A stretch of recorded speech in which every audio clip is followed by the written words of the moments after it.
You're gonna bring her in now. And then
All right.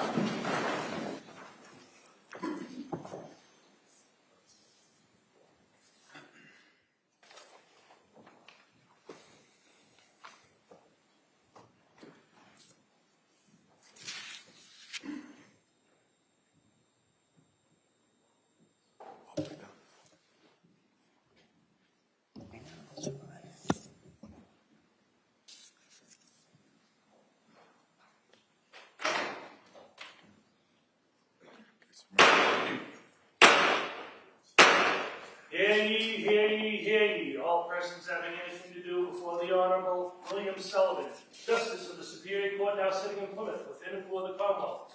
Draw near and give your attendance and you shall be heard. God save the Commonwealth of Massachusetts. This court is now in session. Please be seated. Good morning, Your Honor. May I proceed? Yes, please. Your Honor, before the court today, we have the jury trial in the matter of Commonwealth versus Lindsay Clancy. Ms. Clancy is present. She is represented by Attorney Kevin Reddington, and the Commonwealth is represented by Assistant District Attorney Jennifer Sprague and Assistant District Attorney Shannon Buckingham.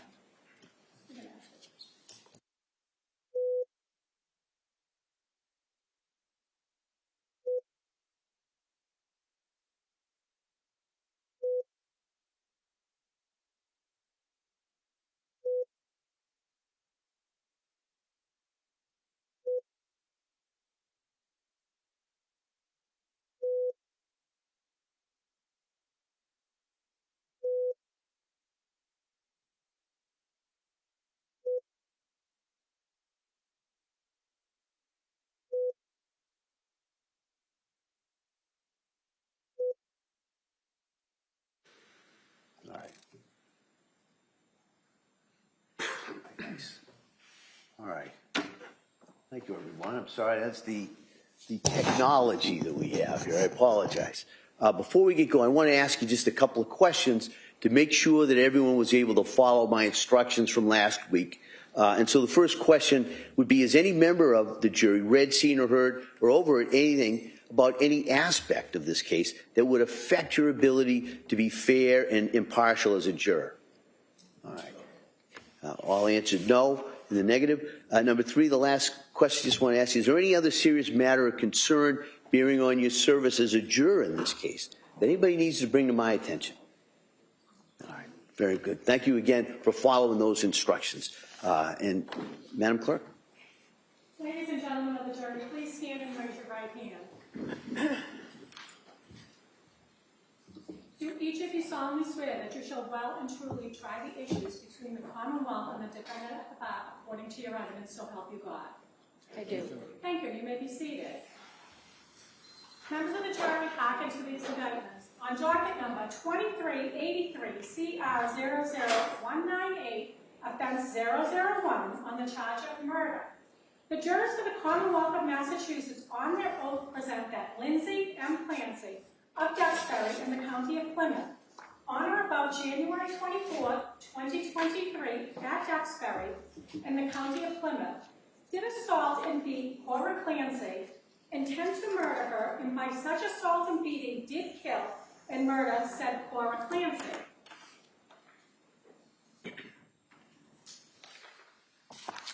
On docket number 2383 CR 00198, offense 002, on the charge of murder, the jurors for the Commonwealth of Massachusetts on their oath present that Lindsay M. Clancy of Duxbury in the County of Plymouth, on or about January 24, 2023, at Duxbury in the County of Plymouth, did assault and beat Dawson Clancy with intent to murder him, and by such assault and beating did kill and murder the said Dawson Clancy.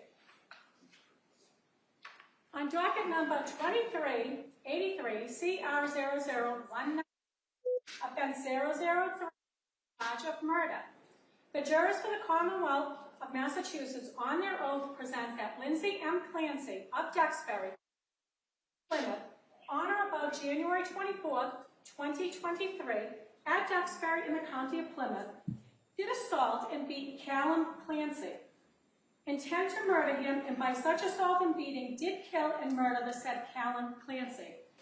To these indictments, the defendant at the bar pleads not guilty, and for trial places herself upon the country.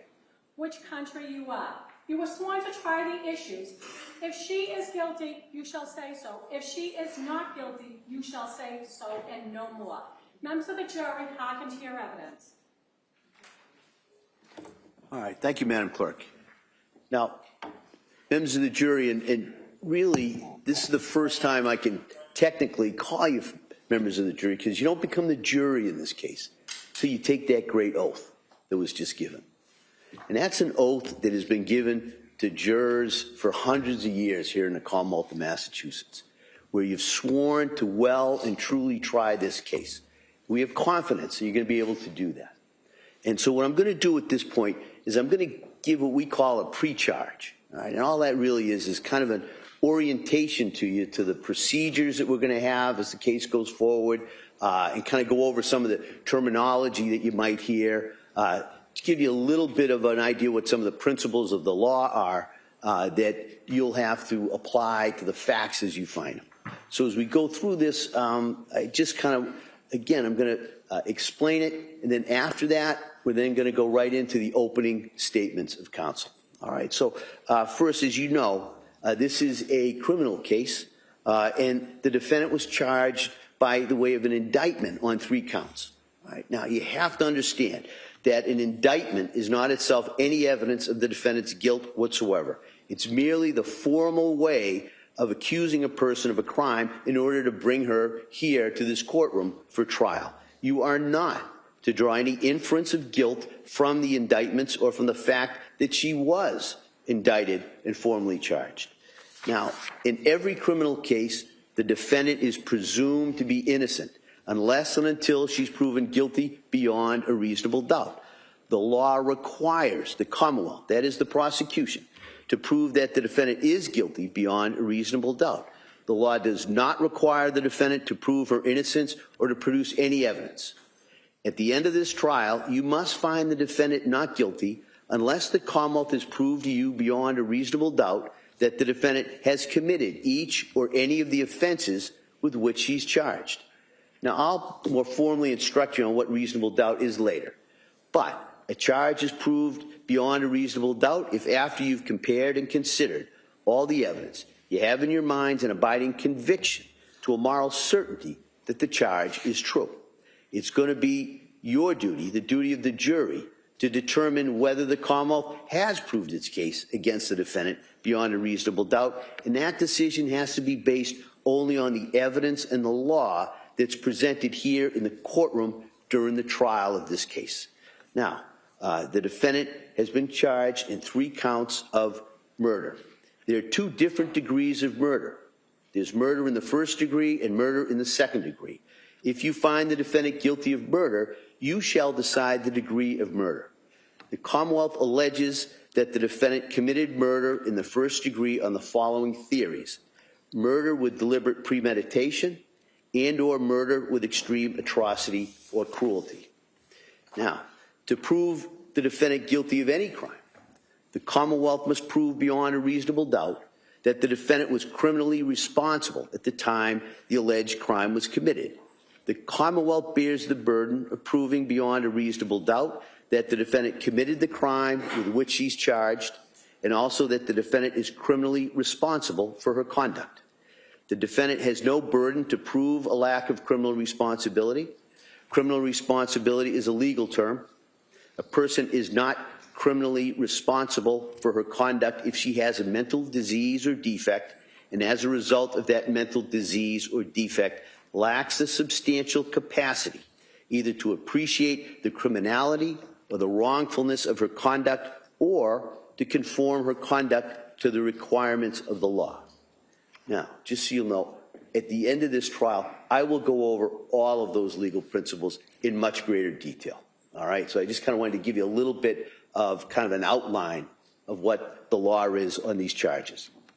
Now, I want to go over how the trial is going to proceed. And so that as soon as I'm done giving you this kind of pre-charge, the attorneys for the Commonwealth and the defendant will have an opportunity to present their opening statements. The Commonwealth goes first, The assistant district attorney will make her opening for the Commonwealth, and after that, the defense may choose to make an opening statement at that time. They could defer to give it later in the trial, or they could just not give an opening at all, because remember, the burden of proof is not on the defendant. All right. After the opening statements, one thing I did want to tell you, the opening statements are very important, but they are not evidence. All right. They're really, we used to call it when I was a lawyer, kind of just roadmaps. So you can kind of see where the case is going. So you can kind of see what each party's position is. All right. But they're not evidence. And it's important for you to keep that in mind.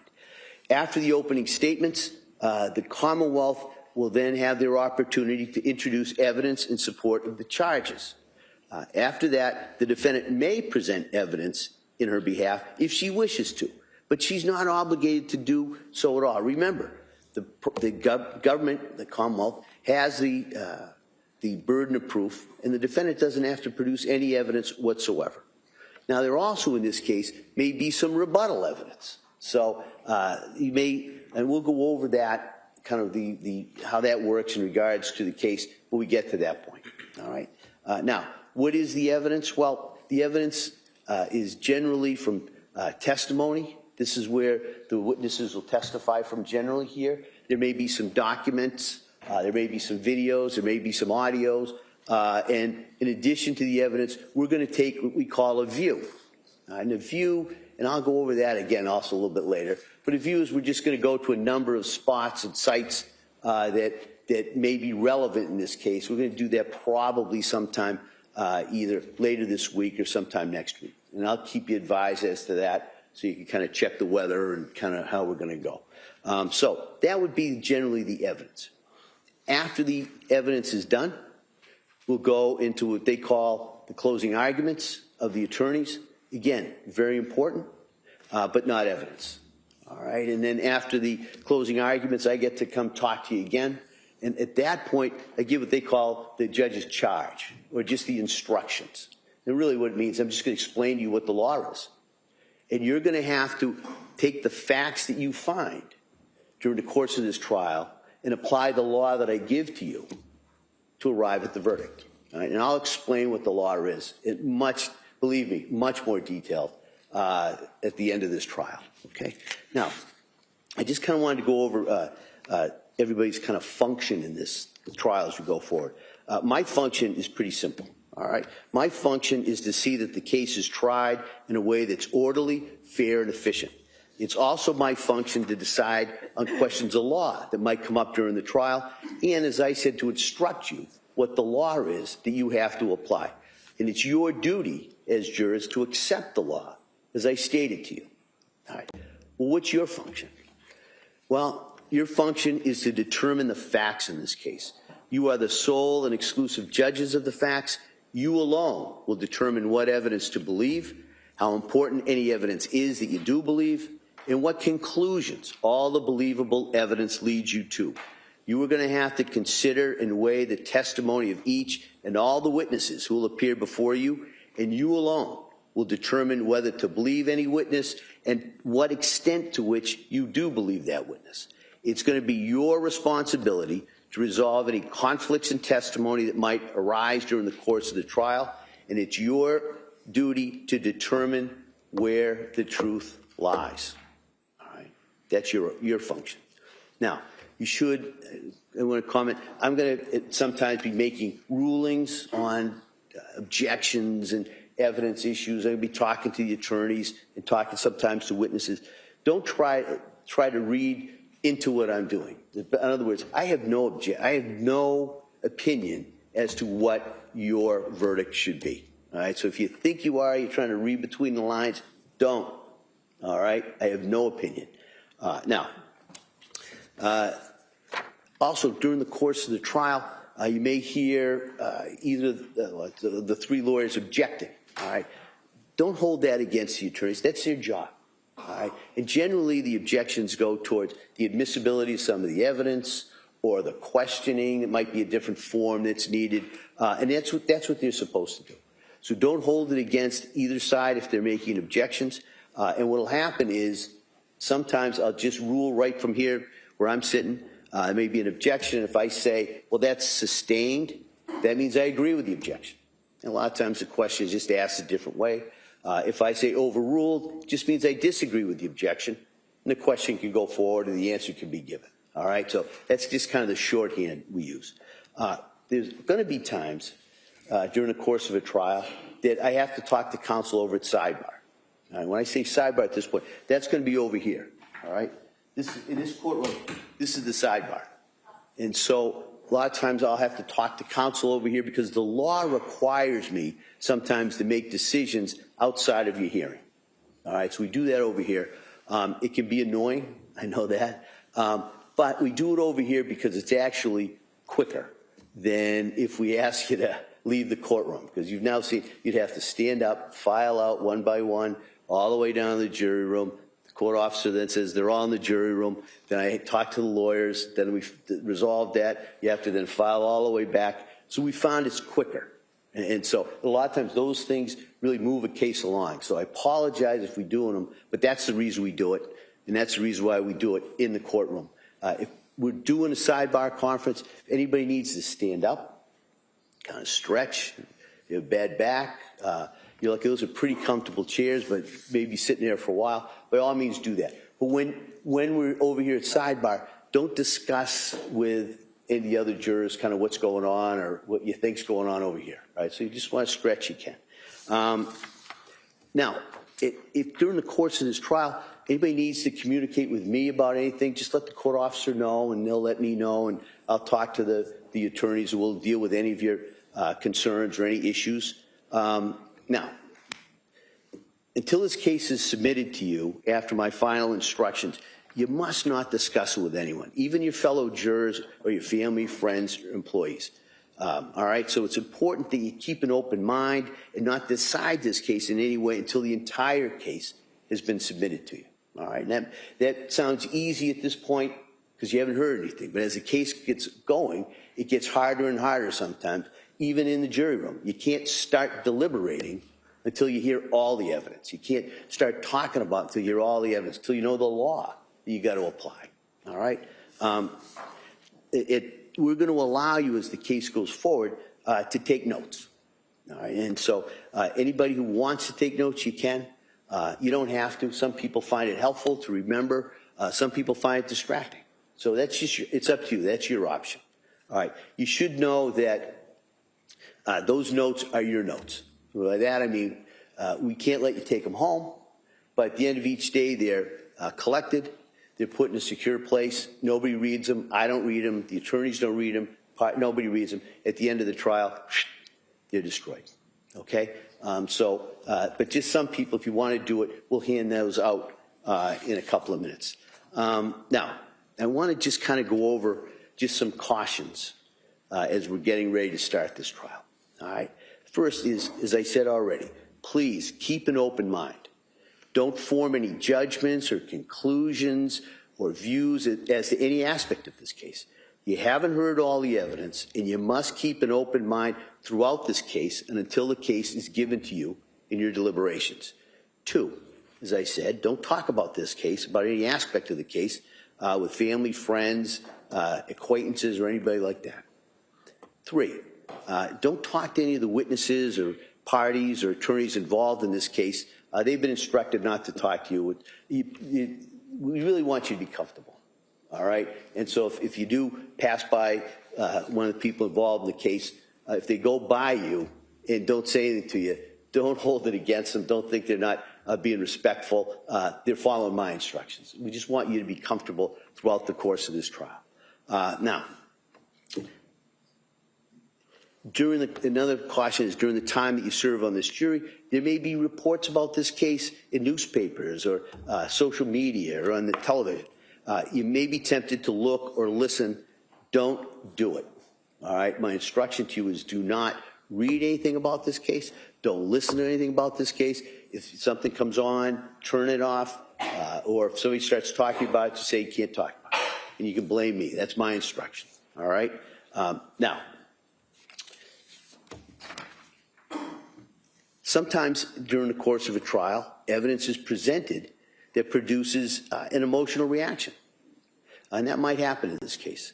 But as jurors who have taken the oath to follow the law, I'm instructing you that the law says you must separate any emotional reaction on your part from the informational value and weight of the evidence. You must find the facts in this case based only on the evidence. All right, I may go into that a little bit later, but I just kind of wanted to remind you of that in regards to that. Don't do any research on this case. All right. If you have any questions about things as you go forward, you're not to do any independent research. You've got, as I said before, we've got 3 very, very experienced lawyers. They'll get you the information that you're going to need to come to the right verdict. All right? You can't do any research.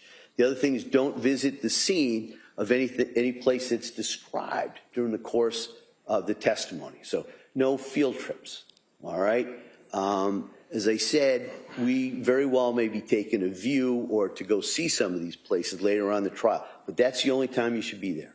Because at that point, you'll be under the supervision of the court officers, the court, the attorneys will be there.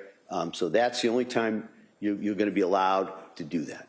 Now, I think the reason for all of these cautions is probably pretty clear, but it's just we need to ensure that a fair and just trial is given to all the parties in this case. So if you follow those instructions, you'll be able to do that. In regards to the schedule, as I told you, what we're generally going to do is go start at 9. We're going to go to 11. Might be off kilter a little bit today because of this part of the procedures. Go to 11, then we'll go till 1. There'll be a break from 1 to 2, and we'll generally go 2 to 3:30 or 4. All right. Now, after saying that, as I told you, I think everybody, this is a case that we may not be sitting every day. All right, and we may have to break early on certain days. So what I'm going to try and do as best I can is give you as much notice and explain to you kind of where we are as we go through the case. And then, so that being said, we're not sitting tomorrow. All right, something's come up that has nothing to do with any of the participants, but we can't sit. So the thought would be we'll hopefully go most of the day today, and then Wednesday, Thursday, Friday. All right, as the week goes on, then I'll address you about how it looks for the next week. All right, and we'll try as best we can to keep you, up to date in regards to the schedule and also the progress that we're making on this case. All right, so that's pretty much what I wanted to address you in this pre-charge. These instructions are very preliminary. They're intended, as I said, just to acquaint you with the procedure and the framework of how this case is going to go forward. I'm going to talk to you later on in the trial in a much more detailed explanation of what the law is and what your obligations are. But I know that you're going to try this case according to the oath that we talked about that you took as jurors, where you promised you would well and truly try the issues between the defendant and the Commonwealth according to the evidence in the law. If you follow that oath and try this case without fear or prejudice or bias or sympathy, you'll arrive at a true and just verdict. I'm confident of that. And also, have confidence in yourself. All right? You can do this. The lawyers and I asked a number of questions, and we all decided and chose that you would be the people who could make this decision. So everyone has confidence in you. You should have confidence in yourself in regards to sitting on this jury and delivering the just verdict on this. So at this point, I'm going to now see if the Commonwealth is prepared to give their opening statements. Commonwealth? Ms. Buckingham? Sorry. Thank you, Your Honor.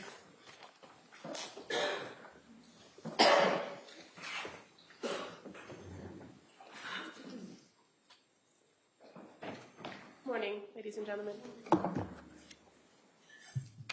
Cora. She had just turned 5. She was sweet, silly, smart. She loved sparkly dresses and wearing bows in her hair. She loved princesses and baby dolls. She even tried to convince her preschool teachers at the beginning that her name was Sophia because she loved the Disney character Sophia the First so very much. Dawson. He was 3, a boy's boy. He was a bit rambunctious, but funny, full of energy. He loved trucks, construction trucks, fire trucks, and he spoke with a raspy little voice. Callan. Callan was just 8 months old. Always smiling with chunky cheeks, a sweet little baby. We are here, ladies and gentlemen, because they are not. They were strangled, deliberately and meticulously killed by this defendant on January 24th of 2023.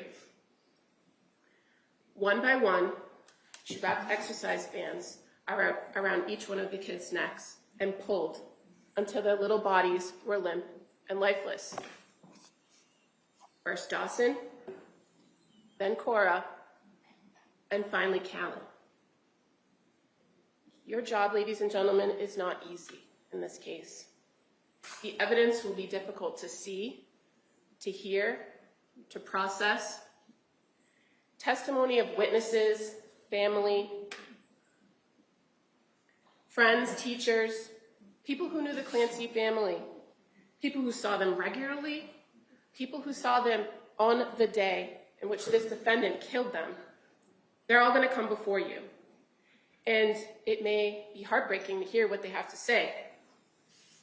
You'll see photographs of the crime scene. You'll hear testimony from first responders. They're going to tell you about what they discovered when they came into the Clancy home at 47 Summer Street in Duxbury on January 24th.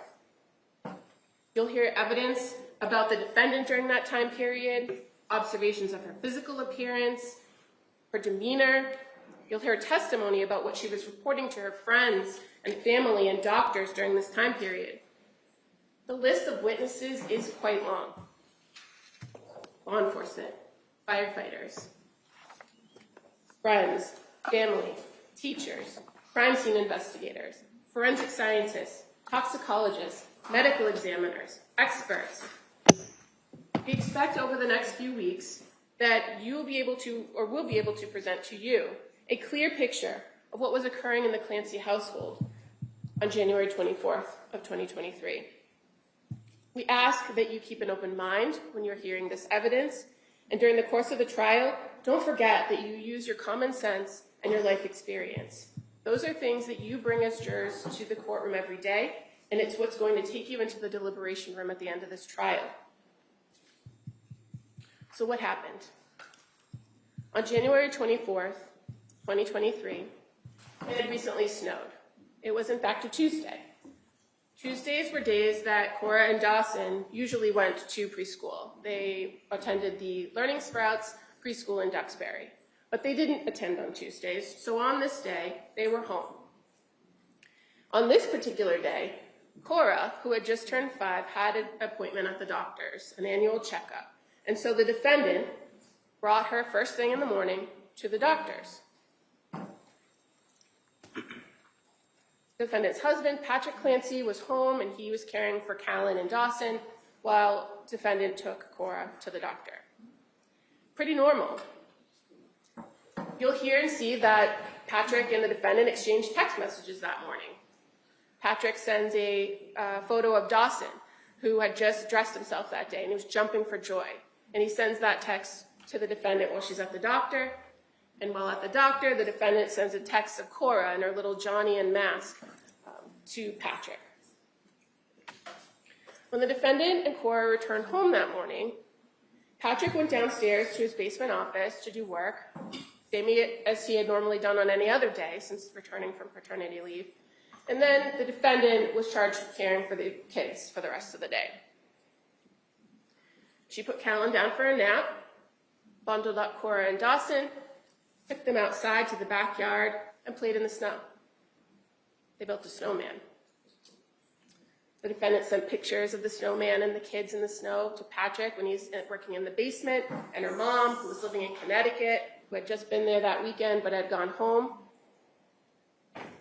The day proceeds as normal. You'll hear Patrick describe it as a good day, actually. In the late afternoon, around 4 p.m., the defendant searched on her phone for kids' Miralax. She searched takeout 3V, and she opened the Apple Maps on her phone and searched the route that it would take to get from their house to the 3V restaurant in Plymouth. She searched how much time and how far it was. Now, this restaurant had been a place that the family had eaten before, but wasn't their normal takeout spot. She also called CVS and asked them about the kids' Pedialax or Miralax. And that's because at the doctor earlier that day, the doctor had recommended a laxative for Cora because she had some stomach issues. She had complained of an upset tummy at school the day before, you'll hear. She had some issues where she didn't like to go to the bathroom at school, a little bit embarrassed. So they suggested the Pedialax. So she calls CVS and she confirms that they actually have it at their local CVS in Kingston. Then she sends a text to Patrick and asks if he wants to get takeout, if 3V is okay. She didn't feel like cooking dinner, it was a long day. He says, sure. She calls in the order. When Patrick leaves the house around 5:15 that evening, everything is normal, seems normal. He sees Dawson eating chicken nuggets and green beans on the couch before he walks out the door. Patrick leaves to go to 3V, and he's going to stop at CVS on the way there. That's when the clock starts, ladies and gentlemen. The defendant knows that Patrick has to stop at CVS, go to 3V. She knows that it's about 5 miles from their house to get to the restaurant.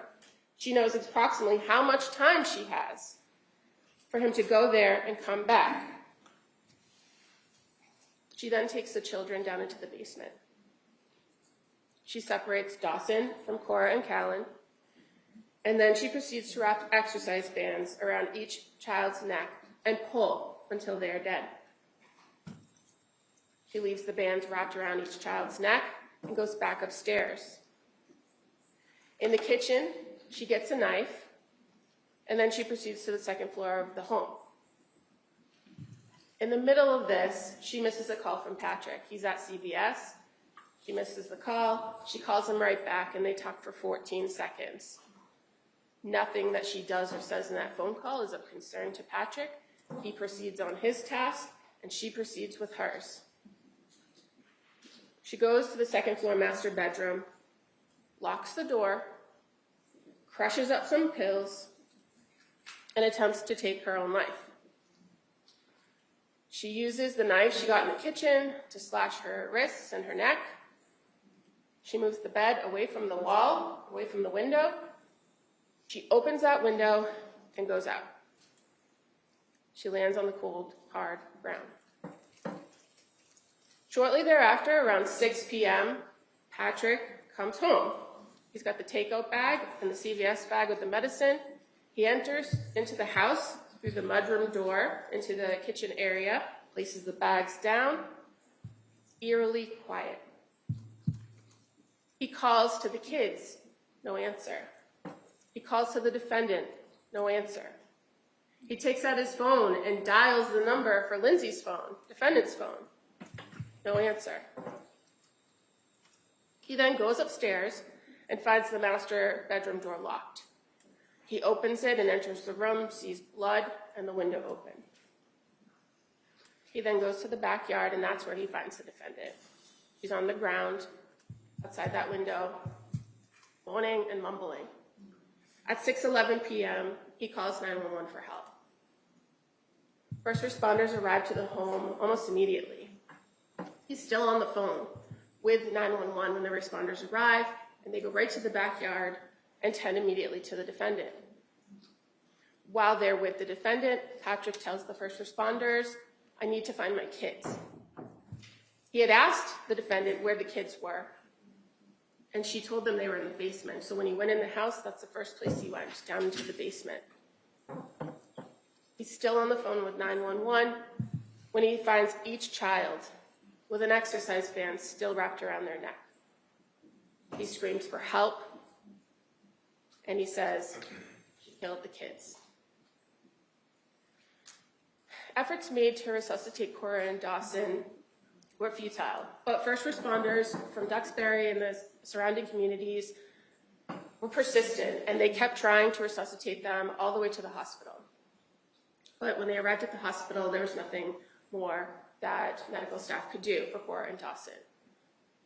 The staff at Beth Israel were able to get a heartbeat on Callan, but he never started breathing on his own. He never regained consciousness. He had no brain activity. Nonetheless, he was transferred to Boston Children's Hospital, where he died 3 days later on January 27th. The defendant was taken to South Shore Hospital and then transported subsequently to Brigham and Women's in Boston. She had multiple traumas, including spinal injuries, as well as superficial injuries to both her wrists and her neck. She is paralyzed. We expect during the course of this trial that you'll hear the defendant made claims that either right after Patrick left the house or after he called her from the CVS, depending on which version of the events she's telling, she heard a voice, a male voice, a voice that she had never heard before, a voice that she never heard again. And that voice told her that it was her last chance, that she had to kill the kids so that she could kill herself. She immediately took action when she heard the voice, with no direction or details from this so-called voice, and she killed the children. Once she killed the children, the voice stopped. When you consider this information in the course of the trial, ladies and gentlemen, I ask that you consider the source, the timing, the substance of her statements about this voice. You're also going to hear from, or you may hear from, forensic psychologists and psychiatrists who talk about what's called command hallucinations and voices that people hear before they do something. And when you hear that testimony, I ask that you keep in mind the details of what she's saying the voice told her and the details of when this voice spoke to her. Another important thing to remember throughout the course of this trial is that this is not a case about the Lindsay Clancy that sits before you today. This case is about the Lindsay Clancy on January 24th, 2023, at the time of the crimes. This was not a woman in the throes of psychosis on January 24th, 2023. This was a woman who acted intentionally, rationally, and swiftly to accomplish a very specific goal: to kill. You'll see and hear evidence about all the things that she did that day, what she did in the days leading up to this incident, leading to the murders. You'll hear her spending time with her family and friends. You'll hear her appearing to be in good spirits and doing better for all intents and purposes. On that very day, you'll hear she interacted with people at the doctor's office. She came home and took care of the kids. She talked to people on the phone and via text message. The evidence will show you she was not psychotic that day. Throughout the evidence in this trial, you will learn about the defendant being the classic overachiever in school, in her personal life, in her nursing career. She was someone who liked to control every little detail of her life, of her family's life.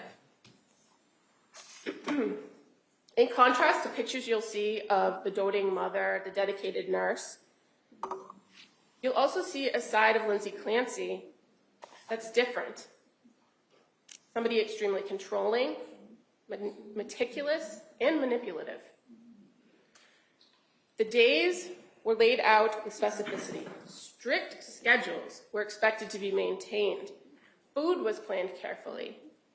Sleep was scheduled to the minute.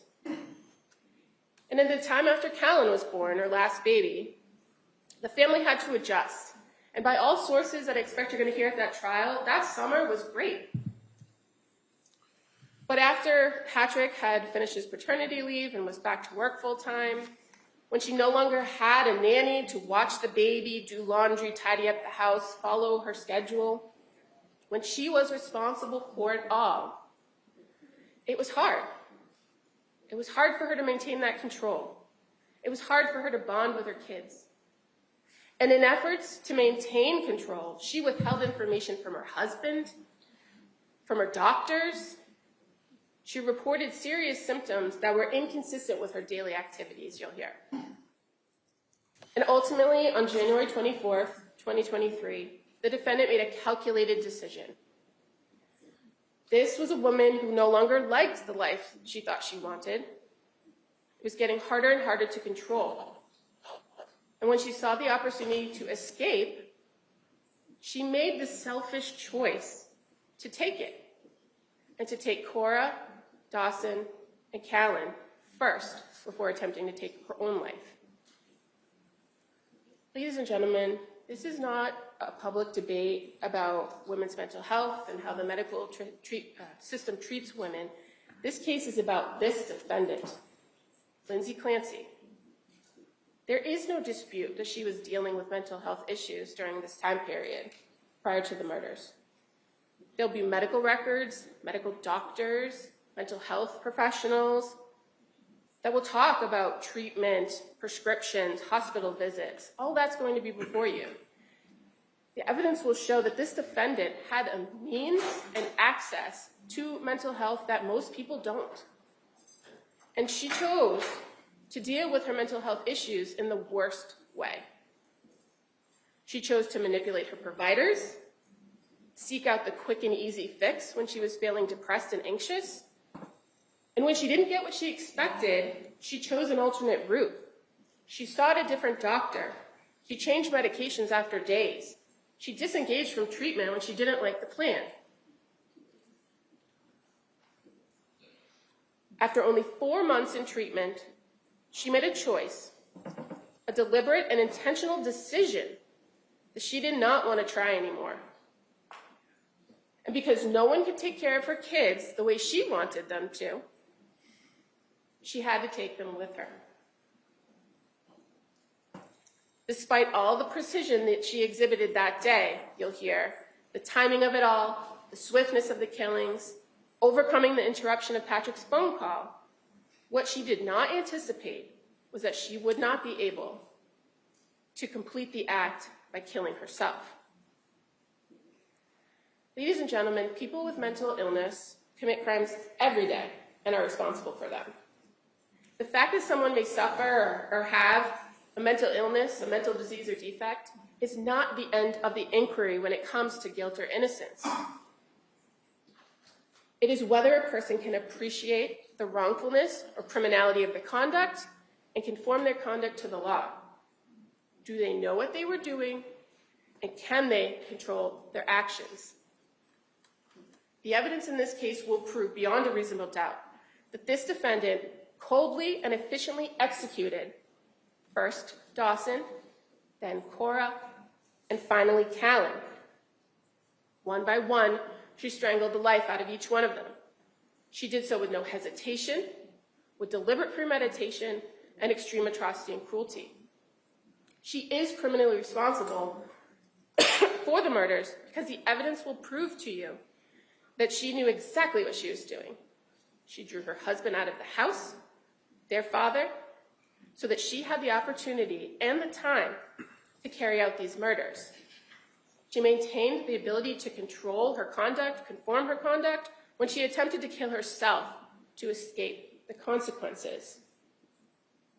At the conclusion of this case, we're going to come back and we're going to ask that you return guilty of the murders of Cora Clancy, Dawson Clancy, and Callan Clancy, because the defendant committed those crimes. All right, thank you, counsel. Mr. Reddington, do you wish to give an opening? I do.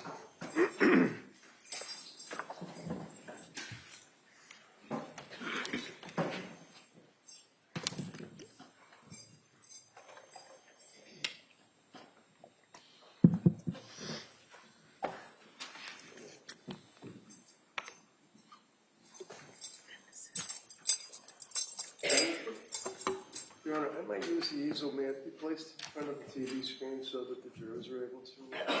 Yes. Thank you, Mr. Fair.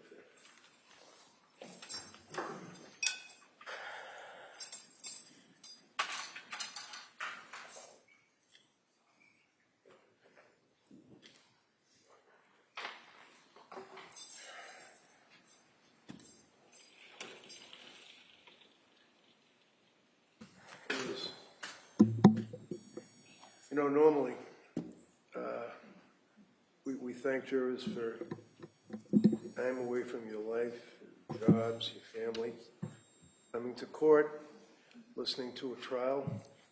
Certainly is a service that's provided by you as citizens, but in this case, God bless you. You people are going to have to listen to some of the most horrific things.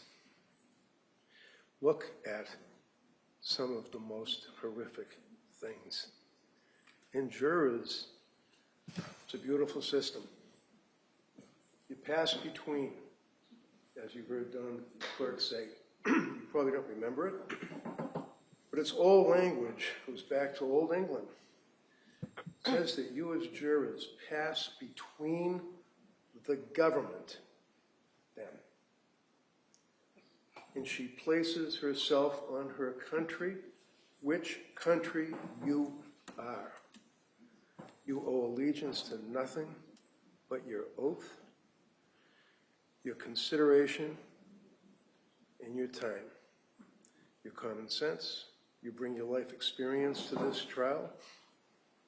You render a verdict. And as jurors, experiences, take the job very, very, very seriously. You people will never forget this case. And thank you for that service. The government says that this is a situation, it's not a referendum on women's having babies and having postpartum psychosis, postpartum depression, but it sure as hell is. Because you're going to hear, consistent with what His Honor told you in the instructions, consistent with the obligation that the government has when they brought this charge. They brought this charge. Tim Cruz, the DA, right in the front row, brought this charge. He knew, as did his office, the facts of this case. And he knew, when he brought this charge, that it was going to kill the soul of this young woman. And they would bring their evidence in front of a jury that she knows that she killed these children. We'll sit here, listen to their evidence, but I suggest to you that the issue for consideration is what was going on in that woman's mind. You're going to hear evidence that, as the government said, Lindsay was a kind of a parent pleaser. She was a person that, in school, had a lot of friends, still has friends. You'll hear evidence to this day from the 6th grade. High school, college, nursing school.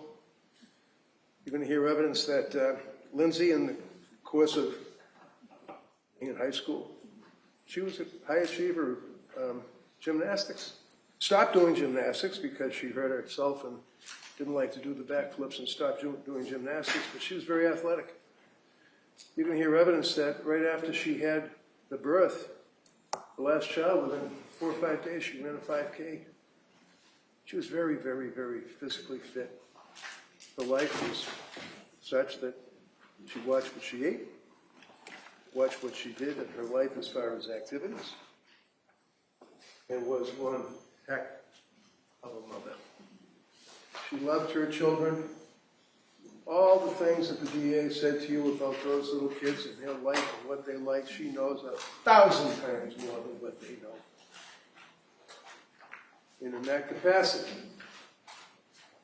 as a mother, daily you'll see evidence that she would decorate rooms, that she and Patrick did have that achievement of a wonderful life, they had it all. They met in Boston. She was a young nurse out of school. He was working in his industry. They ended up falling in love. They got married, bought a nice house. And, you know, people will say, oh, they're living in this mansion. No, they're living in a very, very humble house in Duxbury that they had to struggle to pay for. That house, you will see, not from the view, because it's not enough that we have photographs. On top of the photographs, we have to have a video. And on top of the photographs and the video, we have to have an auto-computerized animated display. And on top of the photographs, the video, the automated animated display, we have to get on a bus and go take a ride and look at the house where some guy and his wife are now living, that it doesn't look at all like what it looked like when Lindsay and Patrick were living there with their 3 kids. But there are videos that show what that home looked like that day, prior to that. You'll see in every room, there are things hanging on the walls, alphabets, colors, numbers, pictures of different cartoon characters, and I'm too old to even remember what they are. Movies, all sorts of toys, erector sets, trucks, all over the living room. There was no dining room. It was a large thing for the baby to be in, and then surrounded by toys. Every single room had toys in it. These children were loved and nurtured and cared for by her. She didn't want to get rid of her kids because of her selfish life, as the government indicates. She loved those children right up to the time of their death. You're going to see that there's photographs in this case that you will be able to evaluate that show that. Some of them might even be in the videos that the state police took. This case is a massive production by the district attorney's office. You have the district attorneys, the assistant district attorneys, the assistants to the assistant district attorneys. You have the state police crime laboratory. You have the detectives. You have the state police, the armed men that will go out and interview witnesses and will investigate this case. You have the victim witness advocate, very nice lady, by the way, that deals with witnesses and people in a case such as this. It's a massive operation, and that's great. We should have that. But when you're considering the evidence, you consider the fact that you have 2 young people that were living this life, that were working, and Patrick, not because of COVID, not because of he just didn't want to work in an office anymore. He worked out of his basement. He worked in an office in the basement. He was there because of what Lindsay was going through. He was there. He lived it. And he will testify to it. He doesn't have to testify, quite frankly, and identify clothing and be distraught and placed in a position of horror in this courtroom. But he will testify to what they went through as a husband and a wife, the wife being pregnant. They had 3 kids. After the 2nd child, she had postpartum. You're going to hear evidence that that's one of the issues that is important because that can lead to bipolar. One of the things that you don't do, which is taboo, is if you have somebody that's bipolar, you don't put them on an antidepressant. You don't put them on Zoloft. You don't put them on what's called an SSRI. Selective serotonin reuptake inhibitors. It messes with your brain. You don't do that, but it was done in this case. The reason that Lindsay went to the doctors was in September 2022. July and August of 2022, they were very happy. Lovely little family. September, things went sideways. And she looked for, and you heard the government saying, and remember what they say in their opening, and remember that when they prepare a case, and remember how they can point at different aspects of a case to show guilt, that show that somebody's conniving. In this case, how many times we heard she faked her suicide. Faked her suicide. Little cuts, dinky little cuts, scratches, you'll hear, stated in the opening statement or time of the arraignment. That she asked for a lawyer. That's rich. You're going to hear evidence that she was in her bedroom after the horrific act in the basement, and that she was up in the bedroom, that she stood in front of a full-length mirror, that she took the knife that was in the kitchen that she had taken, and when she took the knife, she cut her throat in front of the mirror.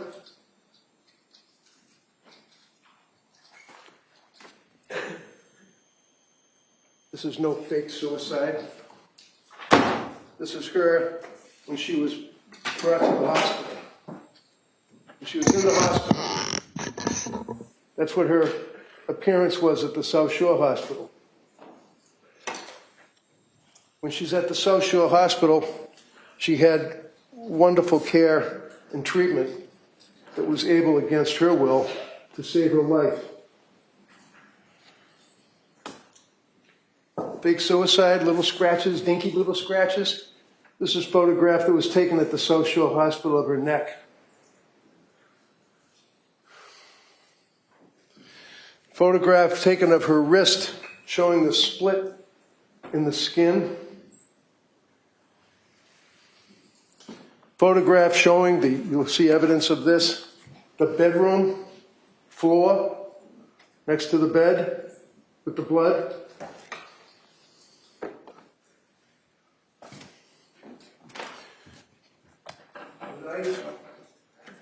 Next to the cup,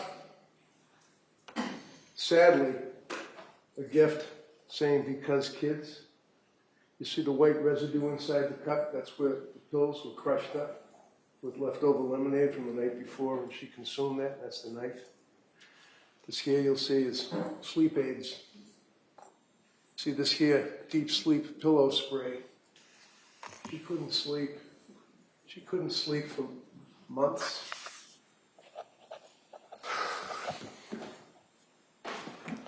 More photographs of the injuries to her neck.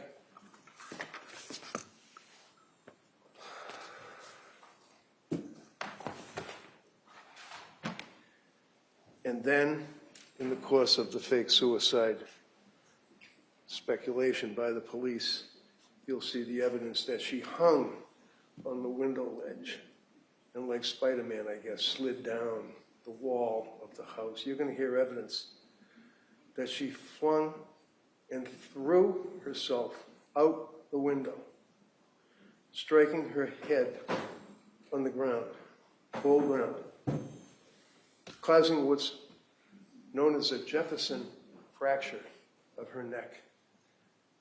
She shattered, exploded her thoracic spine,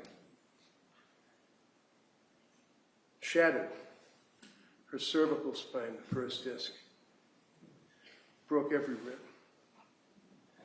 And the Jefferson fracture, you'll hear evidence, is not consistent with a fake suicide by any means. Jefferson fracture is consistent with Superman when he got thrown off the horse. It's consistent with people that have the tragedy where they dive into a swimming pool, as a result of which they get that fracture in their neck and they're paralyzed. She's paralyzed. She's not going to get up miraculously and walk out of this courtroom. She's paralyzed and will be paralyzed for the rest of her life. She's living her own hell. She knows what happened with those kids.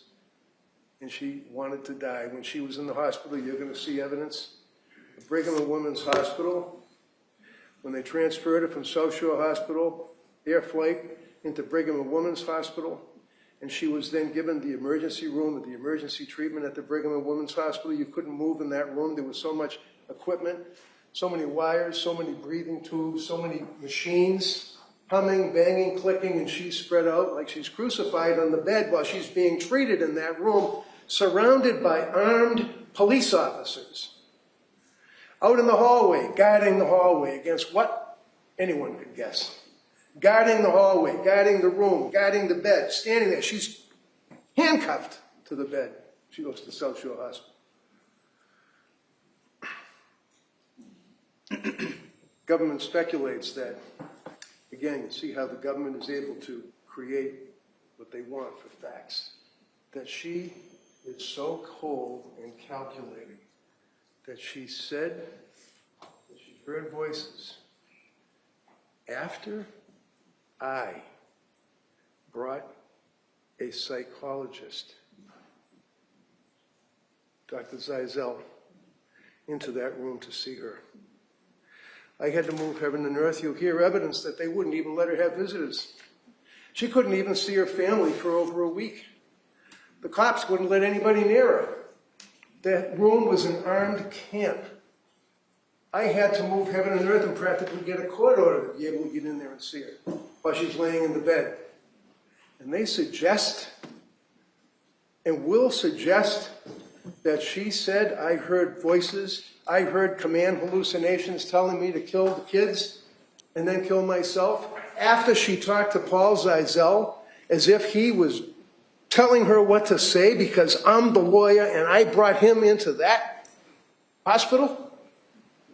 You're going to hear evidence that Paul Zeisel is one of the most respected psychologists. You're going to hear evidence that he was embedded with the military in Afghanistan for years. You're going to hear evidence that he works for the government when there's a shooting involving the FBI, the CIA, or any of those alphabet soup cops. He's involved out interviewing these people for post-traumatic stress. I knew that he was the man to talk to this young woman in the hospital. When I finally was able to get into that room, into that hospital, he was with me.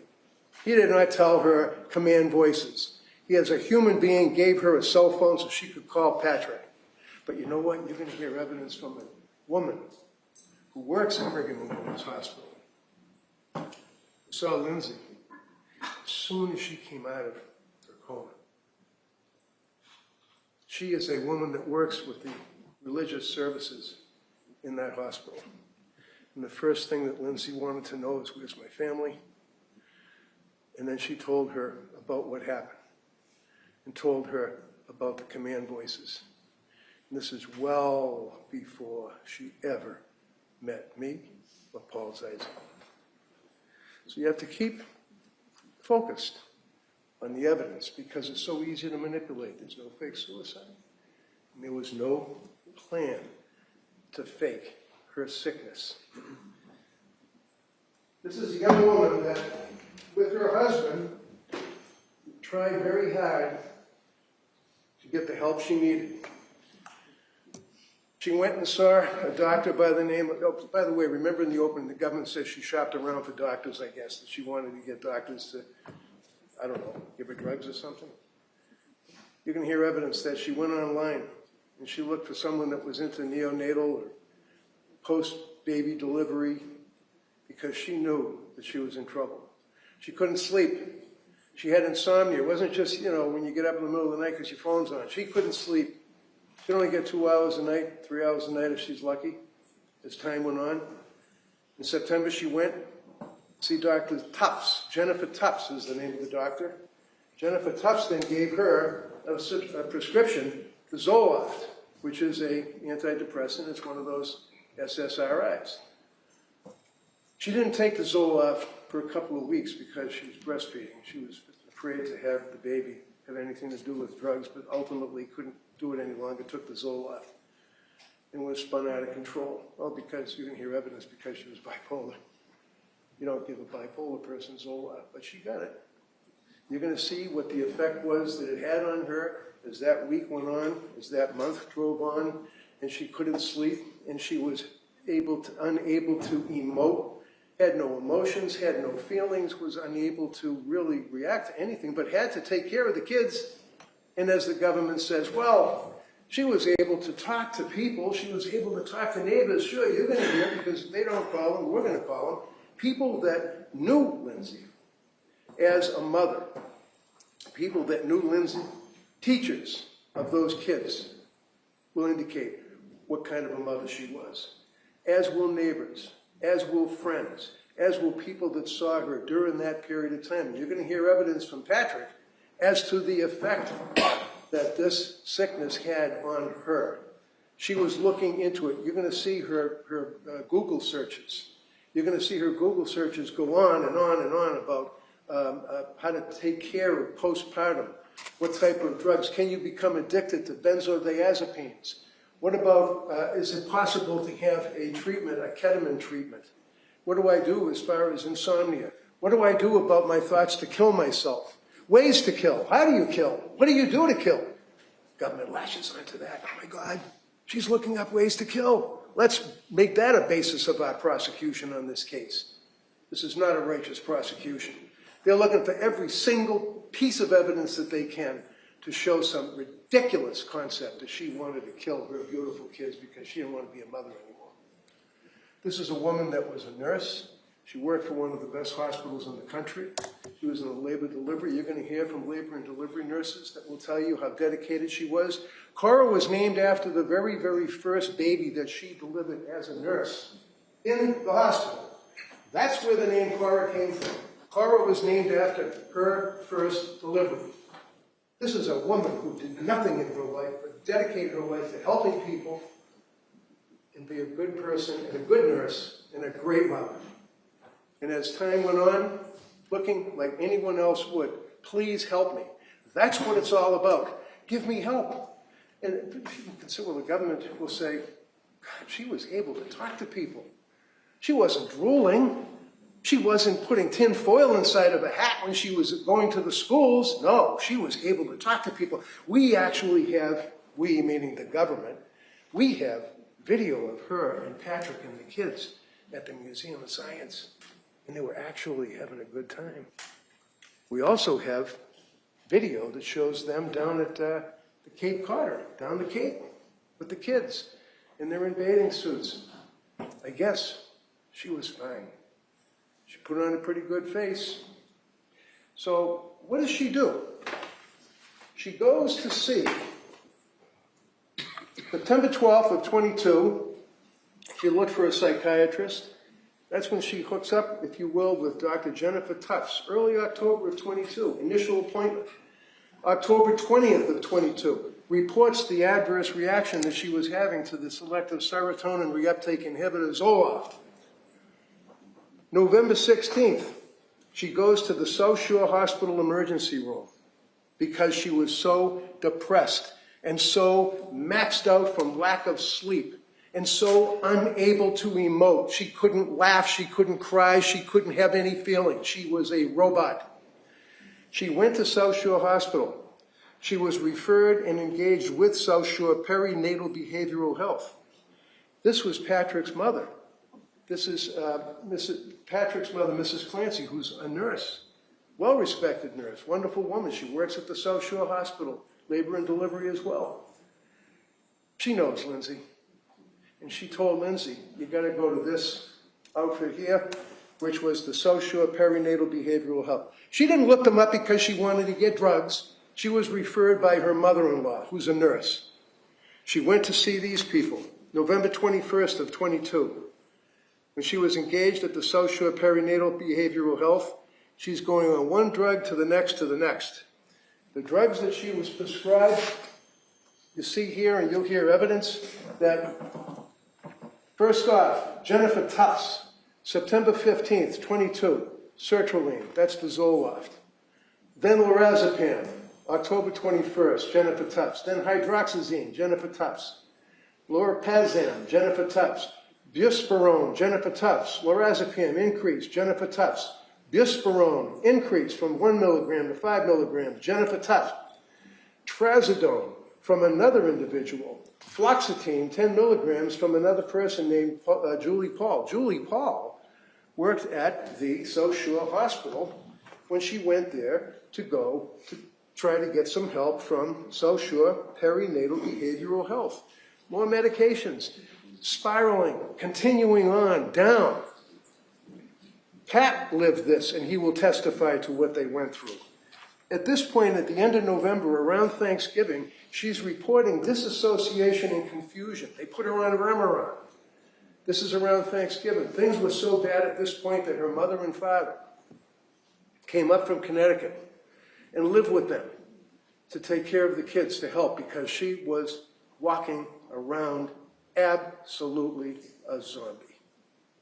She would rock on the sofa, crying hysterically, banging her head into the pillow of the sofa. Patrick will tell you what he observed with her. She dealt with her parents. Her parents were there to try to help. Is this someone that's faking because she doesn't want to be a mother anymore? The parents were there. Mother and father, wonderful people. Mother's retired. Dad took pictures of high school kids for yearbooks. They did what they could. Coming into December, after Thanksgiving, and they went, by the way, during the holidays, down to Connecticut at one point to visit with the family. But December 4th, she calls a suicide hotline seeking help.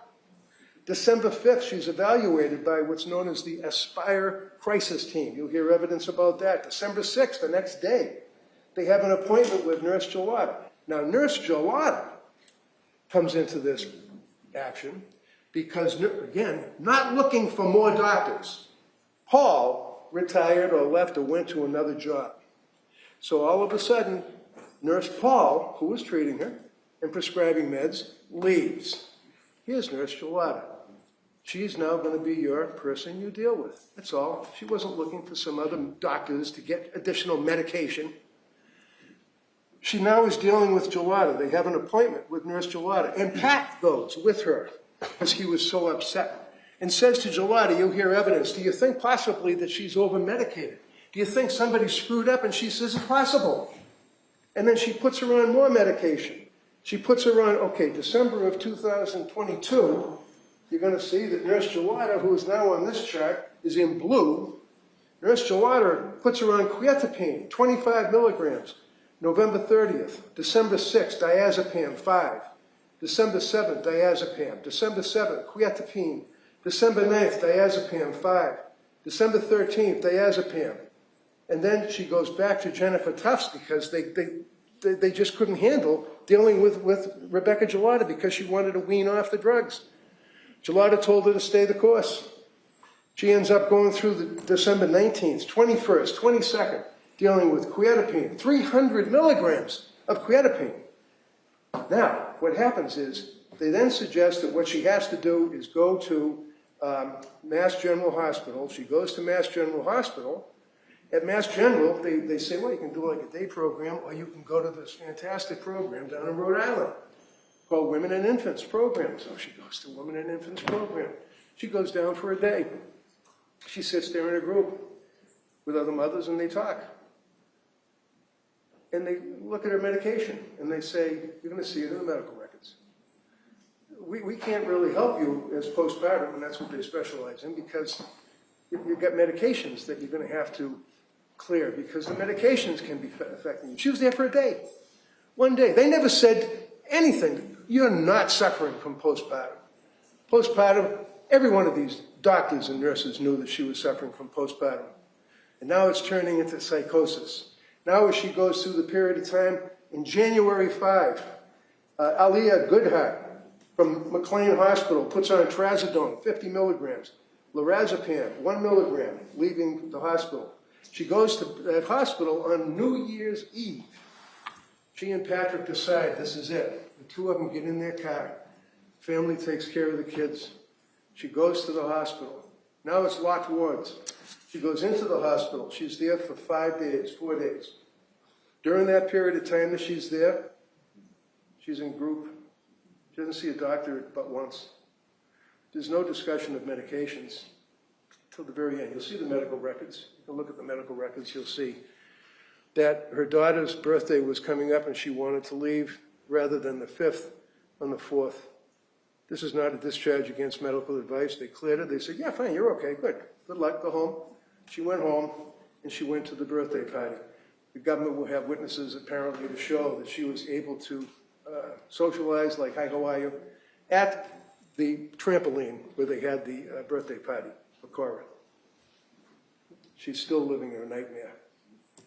During this period of time, January 9th, back to Jennifer Tufts, puts her on diazepam. Jennifer Tufts kicks up the trazodone to 150 milligrams. January 13th, you've got Rebecca Gelada, puts her on diazepam. And by the way, when she was down at Rhode Island in the nurse and babies hospital, not a hospital, it was like a service, the people that were treating her for that one day reached out to Gelada to find out what's up with the medication, and Gelada never called them back. You're going to hear evidence, and it's in the medical records, that when she and Patrick called Gelada to say, I got to wean off this, She didn't want more drugs. She wanted off the drugs. Gelada says, stay the course. She's going on vacation. I'll see you in a week. Comes back in a week. You're going to see that now Jennifer Tufts puts her on diazepam 2 milligrams on January 16th. Amitriptyline 10 milligrams, January 16th. Diazepam and diazepam between Tufts and Gelada. The last script is diazepam 2 milligrams, January 23rd. During that period of time, you can see that on December 20th and 22nd, she was evaluated at the Women's and Infants Partial Hospitalization Program in Rhode Island. December 30th, she returned to Mass General Hospital emergency room. December 31st, that's after Mass General told her to go to the hospital, you can go to McLean. New Year's Eve, December 20th of 22, they were admitted to McLean Hospital for psychiatric treatment. January 6th of 23 was post-discharge follow-up appointment with Dr. Tufts. January 10, 16, and 23, appointment Dr. Tufts, Dr. Tufts, Dr. Tufts. The day before the killings, Dr. Tufts. These are the medications that she was on, that she had filled, that she took, that she didn't take, and apparently, according to the opening statement by the government, was manipulating the doctors, not telling the doctors. She told them that she was suicidal. She told them that she had suicidal ideation, and in December, to his and her ever dying regret, told Patrick in the presence of her mother that she was having psychosis, thoughts of hurting the children. This is a woman that did not get the medication, did not get the medical treatment that she so deserved. This is a woman that was suffering from psychosis at the time that she went down to that basement. She had no motive. She loved her children. She intended to kill herself. She didn't fake that. Threw herself out the window. Goes to the hospital. You're going to see that when she's in the hospital, they said to her, you want to, what do you call it, a DNR? Do not resuscitate or whatever. Absolutely. Did not want any DNR. Didn't want to be resuscitated, wanted to die. To this day wants to die. That's what we're dealing with on this prosecution. So you're going to hear from witnesses. It's going to be emotional. And thank you for your service. Thank you, Judge. All right, members of the jury, we're going to take the morning recess at this time. All right, I'm going to ask you to go out. Again, don't discuss the case. We'll be back here probably about 15, 20 minutes, and we'll begin with the Commonwealth's case. All right, so we'll be in recess at this time. Court, all rise. Jury, this way, please.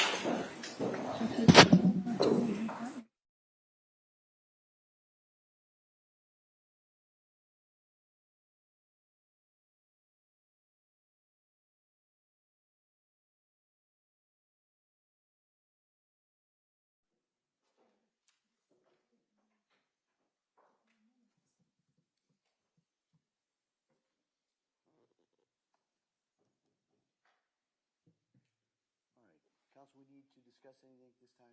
No. So we'll be in recess for about 20 minutes. Thank you. Thank you.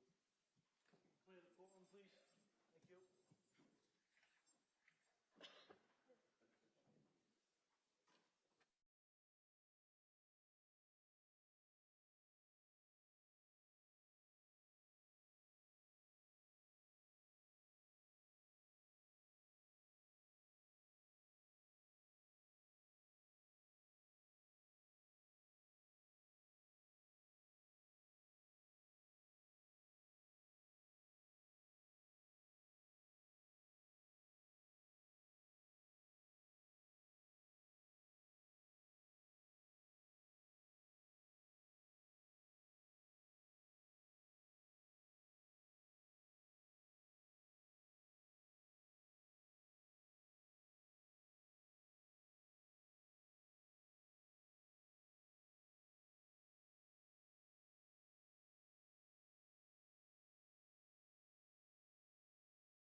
Counsel, we ready for the jury? Yes, Your Honor.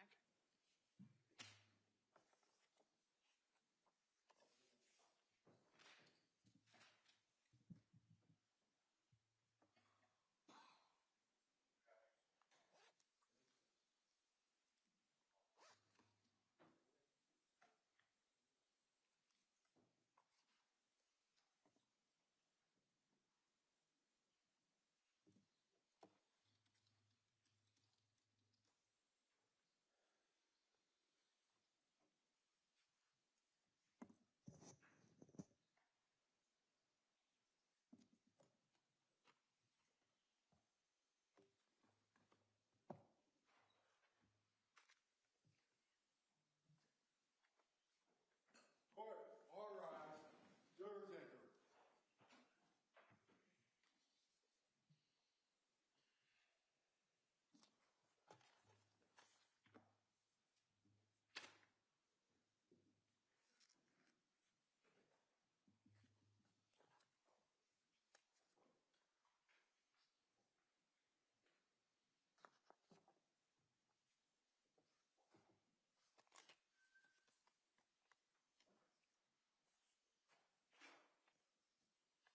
This court's now in session. Please be seated.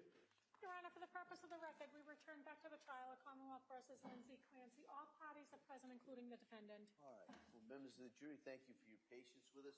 We're now going to begin the presentation of evidence. Commonwealth, can you call your first witness, please? Thank you, Your Honor. Commonwealth calls Patrick Clancy.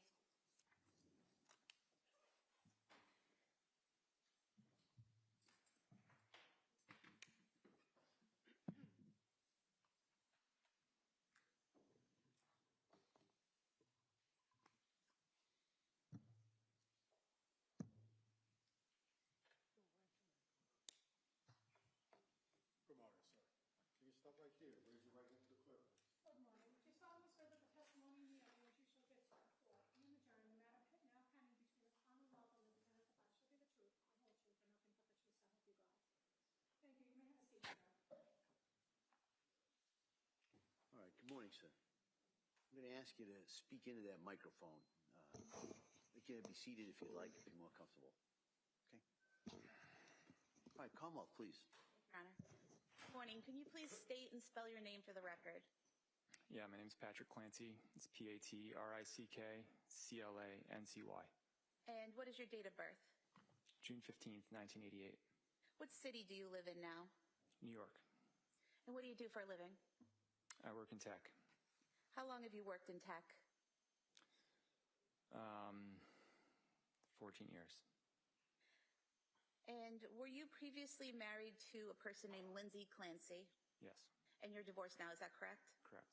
Do you see that person in the courtroom today? Yes. Could you point to them and describe something they're wearing? It's not necessary. She's wearing a pink shirt. Record will reflect the identification of the defendant. Thank you. Where did you meet the defendant? In South Boston. And when was that? I think it was May 2013. And how did you meet her? Through my cousin. And would it be accurate to state that your cousin had been college roommates of the defendant? Yes. And at some point in time, did you start dating? Yes. And around what time was that? July 2013. Did you eventually move in together? Yes. Do you remember when that was? September 2015. And where did you live? In Quincy. How long did you live in Quincy? 1 year. And where did you go after that? We bought a house in Weymouth. And how long did you live in Weymouth? 2 years. Did you eventually get married? Yes. And when was that? December 2016. And was that while you were living in Weymouth? Yes. Did you have your first child when you were living in Weymouth? Yes. And what was her name? Cora. And what was her date of birth? December 24th, 2017.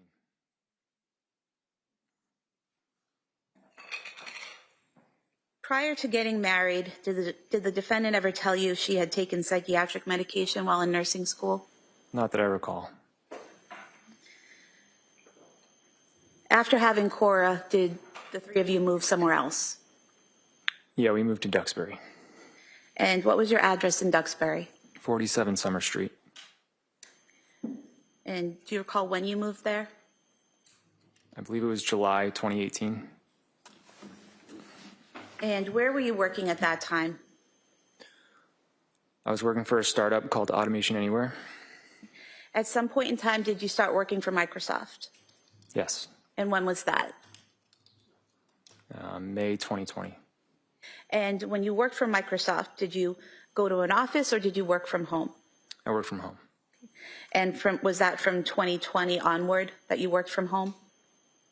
No, I started working from home in 2018. 2018, okay. So from 2018 up until, let's say, 2023, you were working from home, is that correct? Yes. And did you have an office in your home which you worked out of? Eventually, yeah. And where was that located? In the basement. And was that a finished basement? Yes.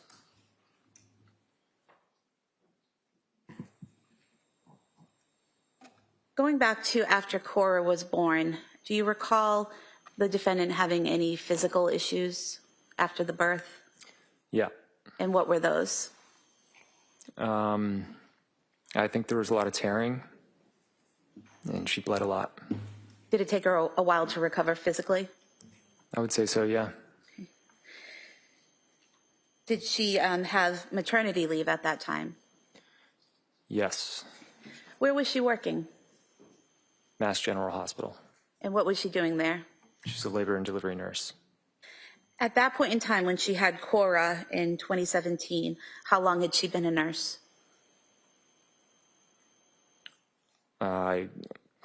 3 years, maybe? And do you recall how long her maternity leave was with Cora? That was the shortest of the three. I want to say it was 10 or 11 weeks. And did you have paternity leave at that time? Yeah, I had 2 weeks. 2 weeks, okay. When you went back after the 2 weeks back to work in the home, were there any issues that you noticed the defendant having? Yeah, I'm sorry. I just want to correct an earlier statement. I was working for Pega Systems when Cora was born. Okay. And then eventually you worked for Microsoft? Yeah. Okay. And so after the 2 weeks of your paternity leave, the defendant was still on maternity leave, correct? Yes. Okay. And did she have to take any psychiatric medications at that time? Not that I know of.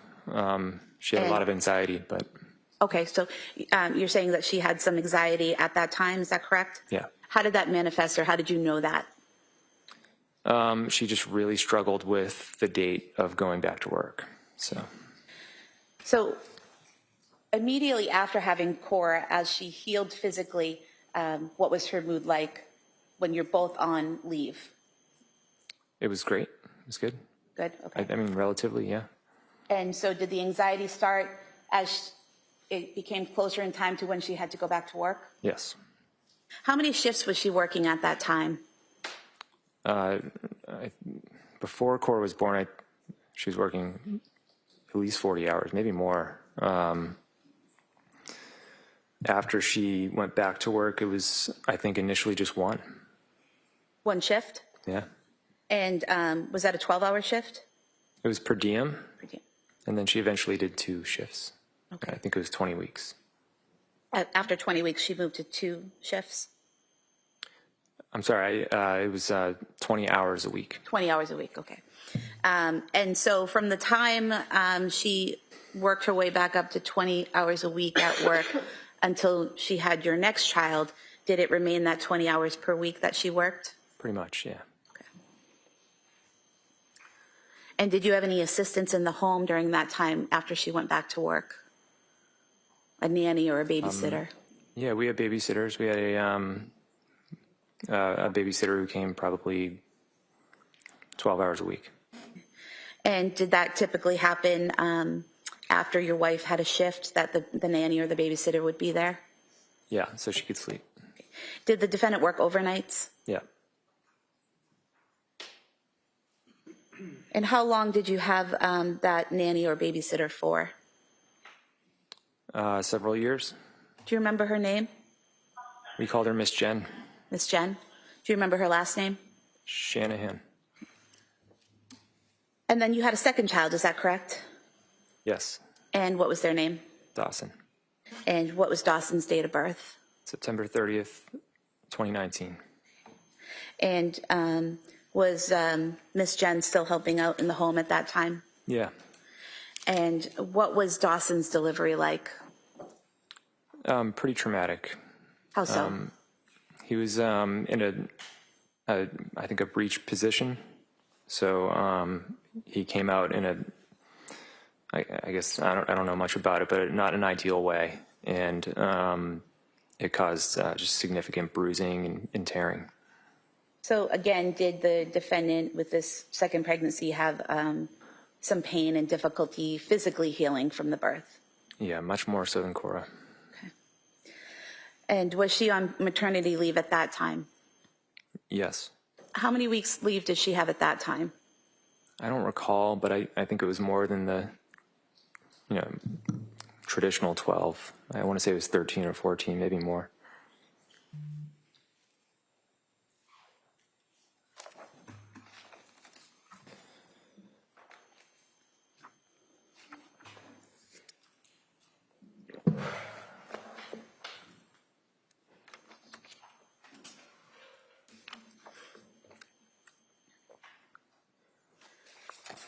Page 13, if I may approach. You may. You don't have to keep telling me the pages, that's okay. I could have you look at page 13 and just read to yourselves lines 6 through 10, and then just look up when you're finished.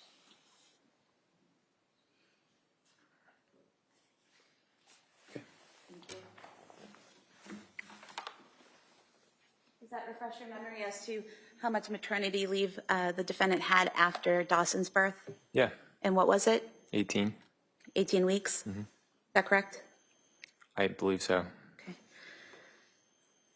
And, after dealing with the physical pain of birth and starting to heal, how was her demeanor and experience during that maternity leave? I think it was fine at first. It was always when she had to go back to work, that's when she struggled. So. Okay. So that was a pattern that you saw after Yeah. the baby. Maternity leave was good, and then she'd struggle going back to work? She just had a really hard time being separated from them. What was the plan for how many shifts she would work or how many hours she would work after Dawson was born? I believe it was the same thing. And in terms of Ms. Shanahan, the babysitter, you had mentioned before that she was there about 12 hours a week. Did that stay consistent after Dawson's birth, or was it more or less? Probably consistent.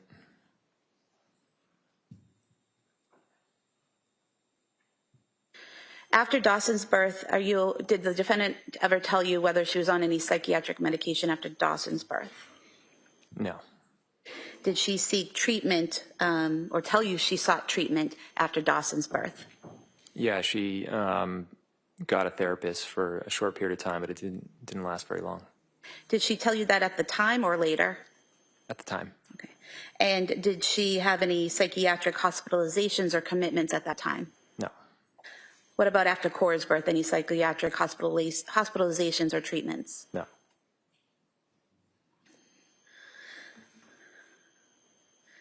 Was there a time after Dawson's birth where she wanted to declutter your garage? Maybe at some point. Okay. Yeah. And did you assist her with that? Yeah. And how was that done?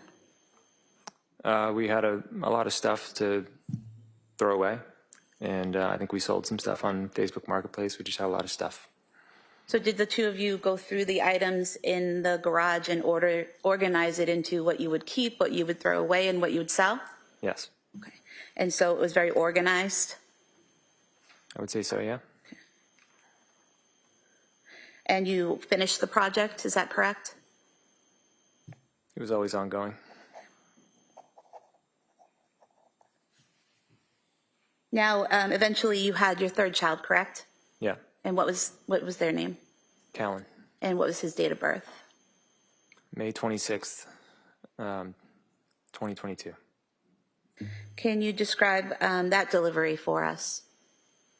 It was great. From what I could tell, it was relatively quick. It was during the day. We were both smiling after, and I don't think there was as much physical trauma. Nothing compared to what happened with Cora or Dawson, is that correct? Correct. Did the defendant have maternity leave after Callan's birth? Yeah. And how long was that leave? She never went back. How long was it planned for initially? I want to say 18 weeks. And were you on paternity leave as well? Yes. And how long was your paternity leave? 12 weeks. So with Callan being born on May 26, 2022, the two of you were home with the children that summer on leave, is that correct? Yeah.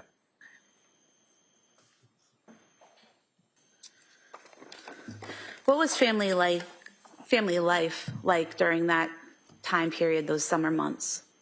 It was great. We had a lot of time off. I was able to spend a lot of time with, I spent a lot of time with Cora and Dawson. So I would take them around, the playgrounds and birthday parties and stuff like that. And what would Lindsay be doing while you were with Cora and Dawson? Sometimes she'd come with us with Callan, but oftentimes we did kind of like a divide and conquer.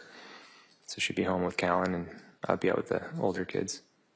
And what types of family activities did you all do during those summer months? We went on a couple vacations. We went to the beach. We went out on our boat and went to friends' houses.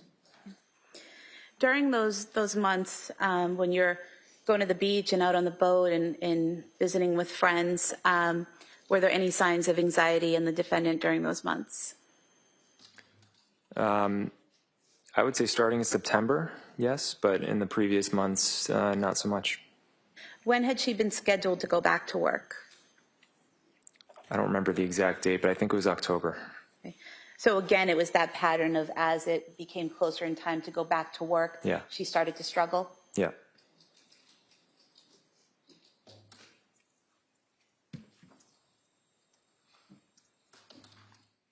During the times when she would get anxious, when it was time to go back to work and she would start being anxious, did you ever have any difficulty understanding her when she spoke? No. And did she ever exhibit any behavior that made you concerned enough to call a doctor or want to commit her? No. When she was showing this anxiety, what were you seeing in her behavior? Just a lot of stress. There were days where she had all three kids, and there's different nap schedules and different needs. So it was just really stressful. Okay. And you're still working in the basement office at this point after Callan's born, correct? I went back to work late August. Okay. And when you work downstairs, how often would you come upstairs during the day? All the time, for lunch or just to say hi. Were there times when Lindsay would ask you to hold the baby in the office while she was doing something?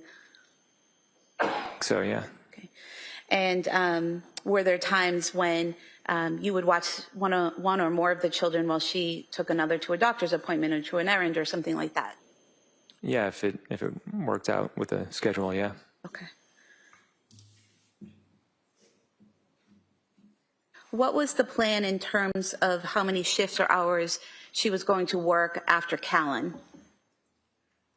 I believe the plan was 2 shifts per week, but there was a lot of flexibility. She could have done really anything.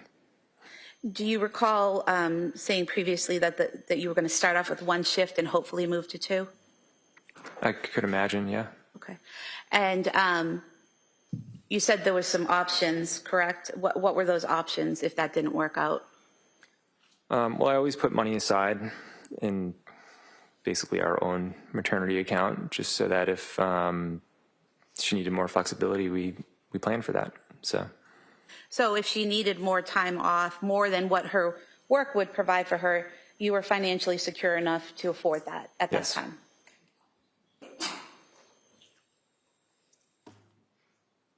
During this time, in the fall of 2022, were Cora and Dawson attending preschool? Yes. And where was that?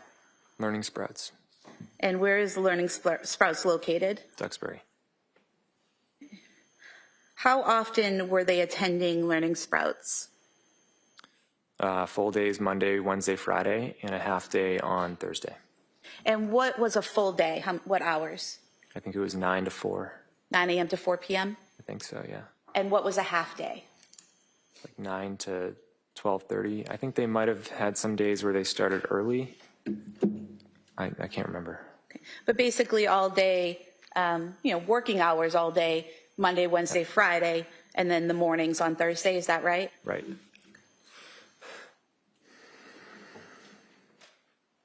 And who would do drop-offs for school?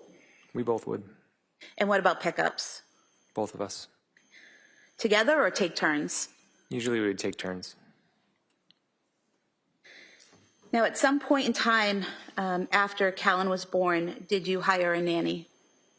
Yes. And when was that? I think it was in August or September. Of 2022? Yeah. And who was that nanny? Lainey. I don't remember her last name. Does Elaine Rossi sound familiar? Yeah. And do you recall how many days per week Elaine was going to work when you hired her? I think it was 12 hours. But it wouldn't be 12 hours altogether. It would be spread out over the week. Is that right? Correct. And who was she hired to take care of? Everyone. But mainly it was going to be Callan. Because Cora and Dawson would be at school? For the most part, yeah. And what was the plan for when Elaine would work? Was it that same type of after Lindsay worked shifts or something different?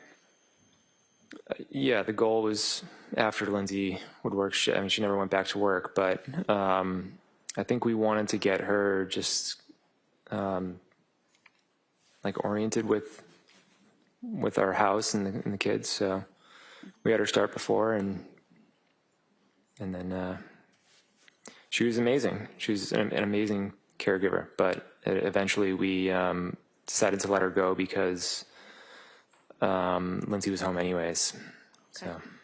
So when you initially hired her in August or September, you said Lindsay was going back to work in October. So is that what you're talking about, that give her that month or so, give Elaine that month or so to get situated and acclimated to the house? yeah.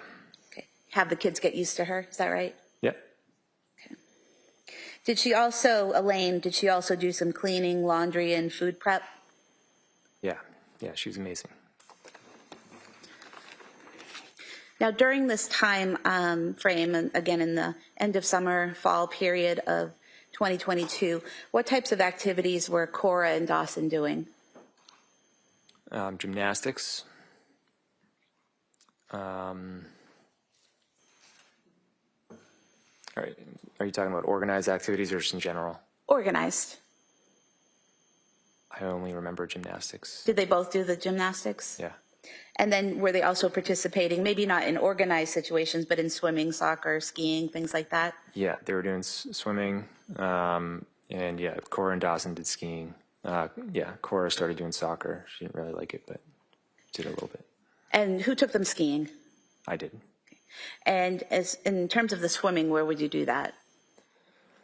We did it at Goldfish in Rockland, I think.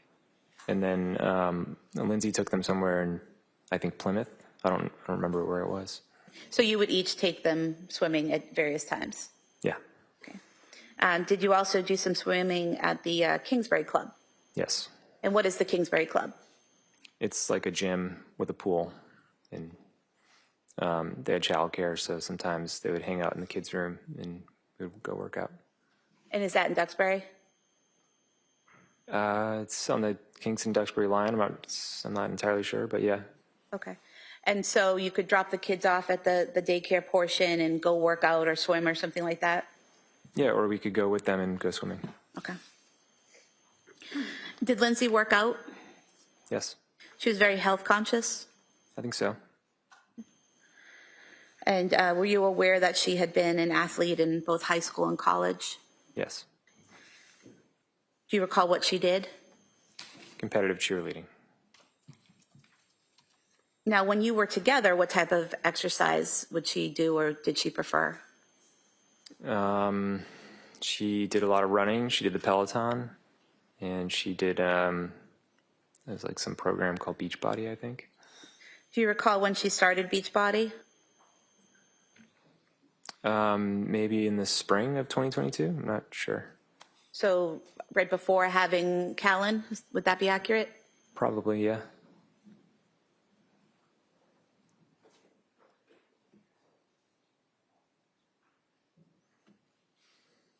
When you returned to work, and you said that was in August, correct? Yes. What was the defendant's demeanor when you returned to work? Increased anxiety and definitely, stressed out. Do you recall describing her as slightly stressed but in good spirits? Yeah. And when she was stressed out, when she was showing some anxiety, how did that manifest? I don't really know how to describe it. I guess it's just any way you can tell that somebody's stressed out. And I don't know, she would say, I'm not looking forward to going back to work. I remember once she said it's just so unnatural to be separated from your newborn, stuff like that. So she didn't want to go back to work? Is that what you're saying? I think she did. It was just a really difficult transition for her. And do you recall attending a wedding on September 17th, 2022? Yeah, And where was that wedding? New Hampshire. Was it just you and Lindsay that went, or did the whole family go? We brought Callan. And when you were at that wedding, do you recall having a conversation with Lindsay about medication? Yes. What did she say to you? We were walking downtown, and she said, I think I'm going to start taking Zoloft. And did she tell you why she wanted to start taking Zoloft? She said, I think it's really going to help with my anxiety and with going back to work. And did she tell you how she was going to go about getting Zoloft? Yeah, I asked her, how are you going to get Zoloft? It's a prescription. And she said, usually just ask the doctor and they'll give it to you. And did she tell you that she was going to see a psychiatrist? Yeah, I believe so. And when she did that, did she tell you who she was going to see? No. Did you eventually learn the name of the person who she went to see? Months later, yeah. Okay. And who was that? Jennifer Tufts. Okay. And did Lindsay tell you when she started seeing Dr. Jennifer Tufts? No. Did you learn, or strike that, did Lindsay tell you when she received the medication and when she started it? No. I should correct that. It's not exactly. Well, let me just ask a question first. Sure. Did you have a conversation with Lindsay about the medication she was on? Eventually, yeah, but I didn't know the start date. Okay. And so when did this conversation take place, this eventual conversation? Probably the end of October. Okay. And at that point, what did Lindsay tell you about the medication and how she was taking it? I don't remember exactly, but I learned that she was taking the Zoloft, and I don't remember really too much about it after that. She was just taking it, and we were seeing how it went. And did you notice any changes in her physically during that time frame that she was on it and you weren't aware she was on it? At the time, no, I don't think I did.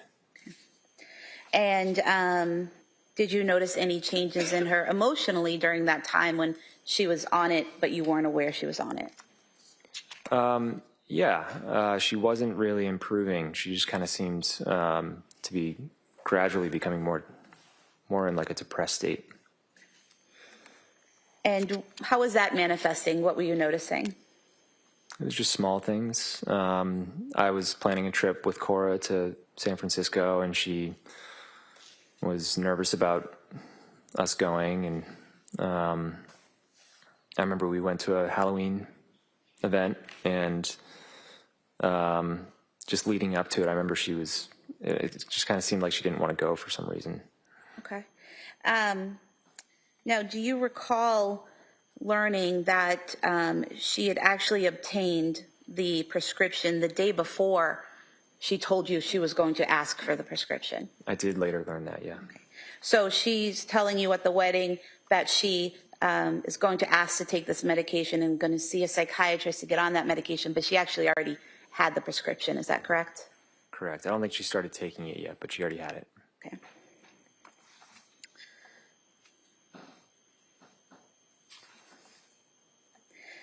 And did Lindsay tell you how long she took the medication for? She may have. I don't remember the exact time frame. I just remember she took it for a period of time, and then her sleep started to suffer, so she stopped taking it. And did she tell you whether or not she spoke to her provider, her doctor, about the troubles she was having? I believe so, yeah. Okay. And did Lindsay tell you that she was advised to double the dose of the Zoloft? She may have. I don't remember. Page 31. You could look at lines 20 to 22, and then just look up when you're Sure. finished.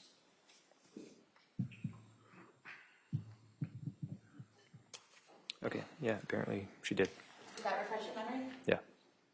And so did Lindsay tell you that she was supposed to double the dose? I guess she did, yeah.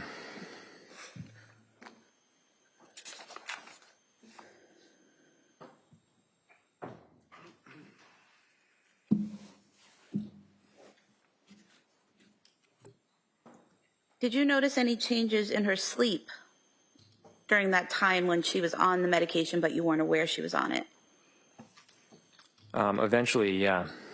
When was that? I don't remember the exact dates. But she just, one night she said, do you mind? She started it by saying, I'm not mad or anything, but do you mind sleeping in the basement? And letting me just sleep in our room with Callan. And then you can take the monitors down in the basement, and if Cora and Dawson get up, you can get up with them. She said, I've just been having a lot of trouble sleeping, and I'm hoping that, like, if there's less in and out, then there'll be less disruption. Okay.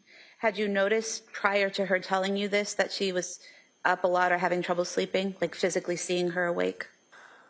No, not that I recall. And did you in fact start sleeping in the basement for a period of time? I think I did it for like 2 nights, and then she actually went down in the basement. Okay, so then you went back up to your bedroom to sleep, is that correct? Yeah. And how long did Lindsay sleep in the basement for after that? Maybe a couple weeks. And so during that time frame, was she telling you that she was still having trouble sleeping? Yes. But you weren't actually down there watching her sleep. You're getting this information from her, correct? Correct.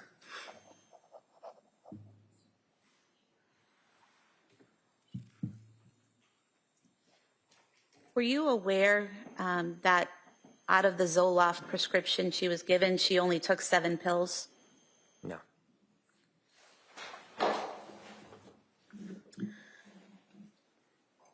After you had the conversation with Lindsay where she said she was going to double the dose of Zoloft, did you notice any difference in her demeanor or behavior? I would say yes. I don't know if I connected it with the doubling of her Zoloft, but over that period of time, she just kept getting worse and worse. And what period of time was that? What month are we in? Mid-October to the end of December. Okay, so she got the prescription in September, started taking it in October, took 7 pills, but was having difficulty in December. Is that what you're saying? Yes. From this medication? Yep. Well, I don't know which medication it was from, but yeah. Okay. At some point in time, did Lindsay switch providers? Yes. And why did she do that? Because whatever she was doing with Jennifer Tufts, it wasn't working. She was only getting worse. And she thought that it would be better if she worked with, I guess, more of like a perinatal psychiatrist. And did she get a referral or a recommendation of where to go? I think so, yeah. Do you know who gave her that recommendation? It might have been my mother. And your mother's a nurse at South Shore Hospital, correct? Yeah. Does she also do labor and delivery work? Yes. Okay. And so do you know which provider or which office she recommended? Yeah, her name is Julie Paul. And was she at the South Shore Perinatal Clinic? Something like that, yeah. Okay. And do you know when that was? I don't know the dates on that.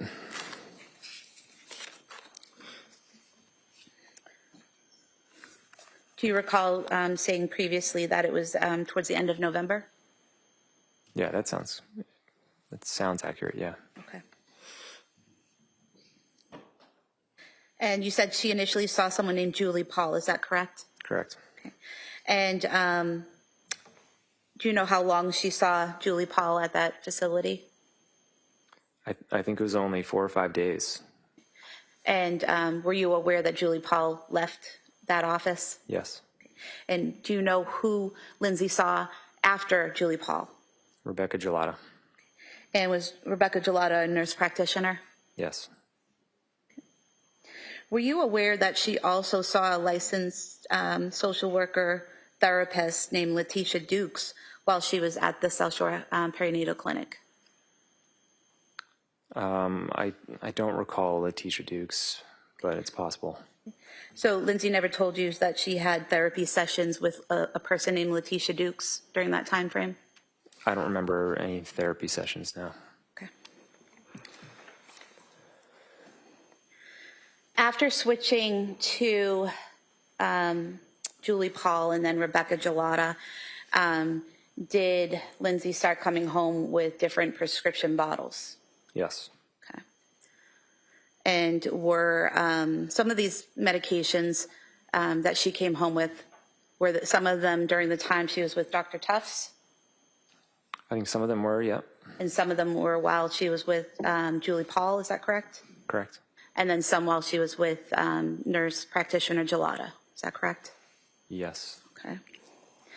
And would it be accurate to state that you provided the district attorney's office with a printout from CVS Pharmacy of all the prescriptions that were filled for Lindsay from September through January, September 2022 through January of 2023? Yes. Any objection? No, of course not. I'd ask her to be a bit of a Sure, one. yeah. In members of the jury, one of the things I forgot to tell you is anything that's entered as an exhibit, you'll have with you in the deliberating room when you're deliberating. So you'll have a chance to go over that as well. So you'll have anything that's marked as an exhibit. Okay? Thank you. Now, while she was taking these medications, the various pills, were you always with her, watching and monitoring exactly what she took? Not always, no.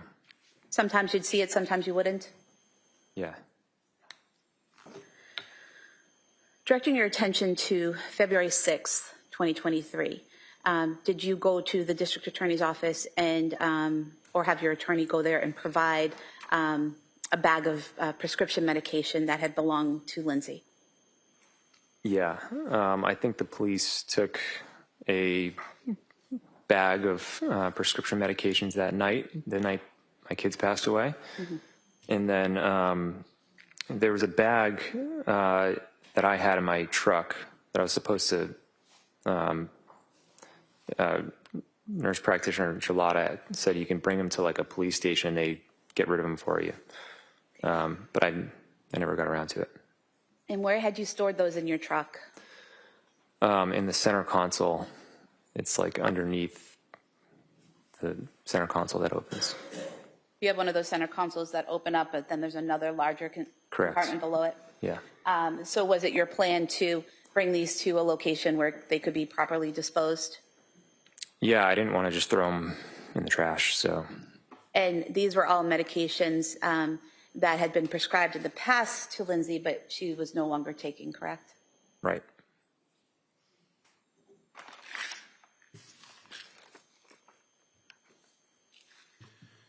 Your Honor, I don't think I have any objection to any of their exhibits, so Okay. she doesn't have to keep showing it to me. That's All right. fine. So I'll assume if you do have an objection, just Sure. rise, let me know. Okay, thank you. So for the record, a bag here with 9 pill bottles as Exhibit 2, please.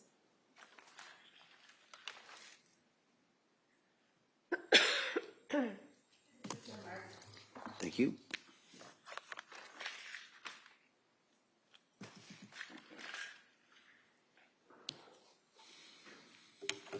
And so looking in Exhibit 2, we have the Zoloft that was prescribed by Dr. Tufts and filled on September 15th, 2022.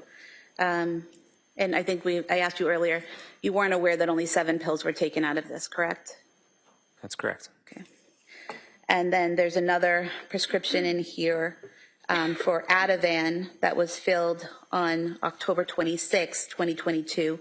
Were you aware that only 6 pills were taken out of that bottle? Can you say the date again? October 26, 2022. And how many did it start with? Let's see.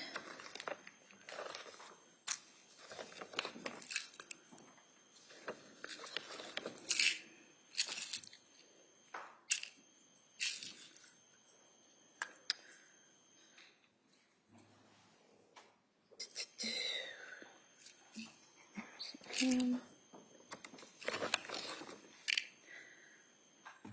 30 pills. Okay. I mean, I don't have those exact numbers on how many she took, but there were adjustments made on the dosage of the Ativan. Mm-hmm. So that aligns with But the question was, were you aware that only 6 pills were taken out of this prescription? No, but I think the context is important. Okay. Were you aware that there was a prescription for buspirone or Buspar filled on October 26, 2022, in which only 2 pills were taken out of the 30 that were prescribed? I found out about the Buspar later, and I didn't know about the number of pills taken. And then were you aware that there was a prescription for hydroxyzine, prescription filled on October 26, 2022, for 30 pills, and that only 3 pills were taken out of this bottle? Which Hydroxyzine? Yeah, what is that?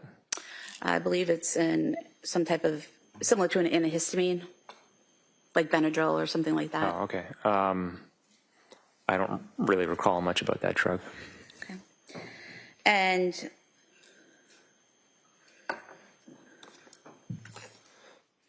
were you aware in this bag there was another prescription for Buspar that was filled on November 9th, 2022, 30 pills prescribed And no pills were taken out of this bottle. Were you aware of that? I wasn't keeping track of the number of pills taken out of each bottle, so. And then just ask you about one more. The trazodone, prescribed on November 16th, 2022, by a doctor from South Shore Hospital, 30 pills. Were you aware that only 7.5 pills were taken out of this prescription? No. So there were a lot of pills prescribed, but not a lot of pills taken, correct? Is that comprehensive of all the pills that were prescribed? These are the pills that you brought into the police station. So out of these, Out of those, yeah, it's possible that not a lot were taken.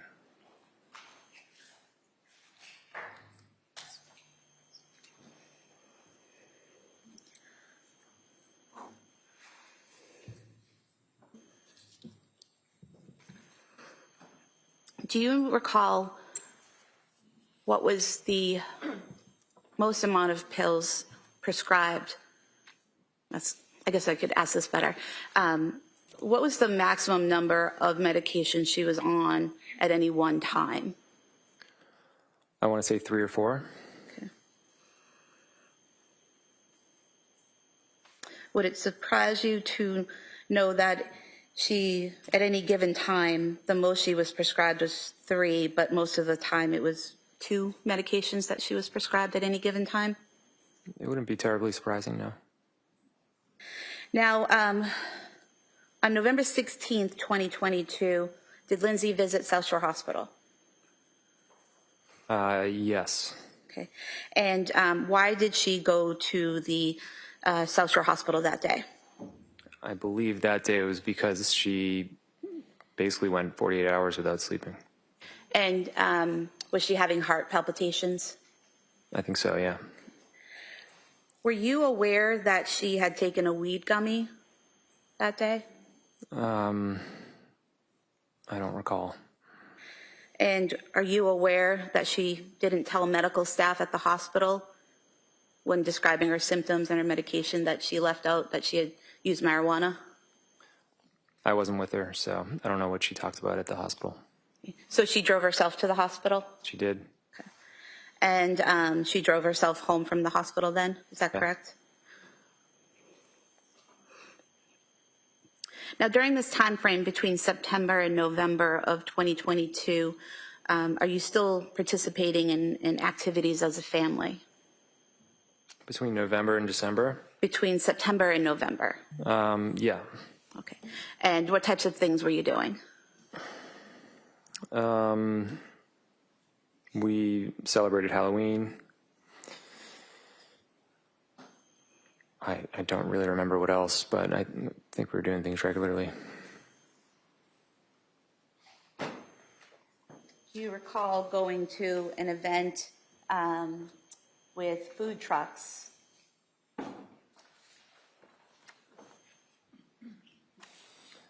Yeah. And do you recall going to an event in November where there were trains to ride with the kids? Yeah.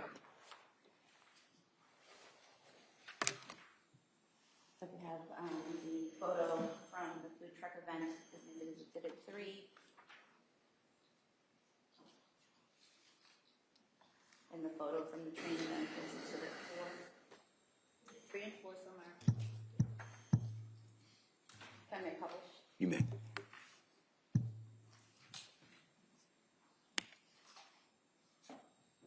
So Exhibit 3 is this Lindsay, Cora, and Callan at that event. Yeah. And Exhibit 4, this Lindsay with all 3 kids at that event in November. Yeah.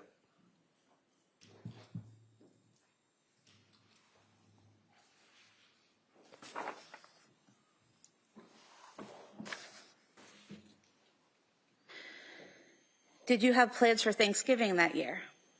Yeah. What were your plans?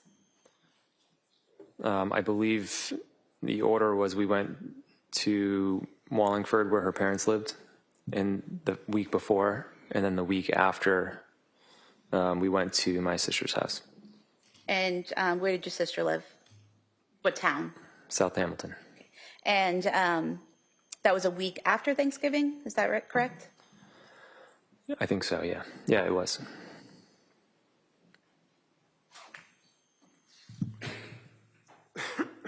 And is this a photo from Thanksgiving at your sister's house?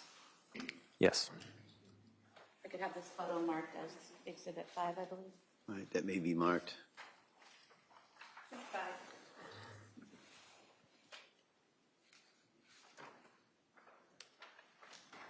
Showing you what's been marked.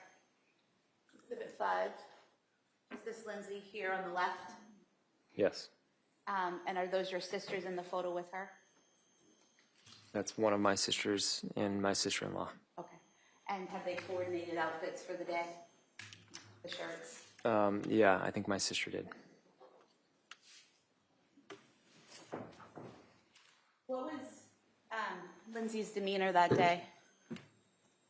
She was in rough shape. Rough shape? Yeah. How so? She wasn't talking much. She had low energy. She was really depressed. I just remember when she showed up, my sister-in-law gave her a big hug. And she was able to get through dinner, eat dinner with everyone? Yeah. Okay. She interacted with people, is that correct? I would say very little, but to some degree, sure. And she took care of the kids with you while she was there? We both took care of the kids together.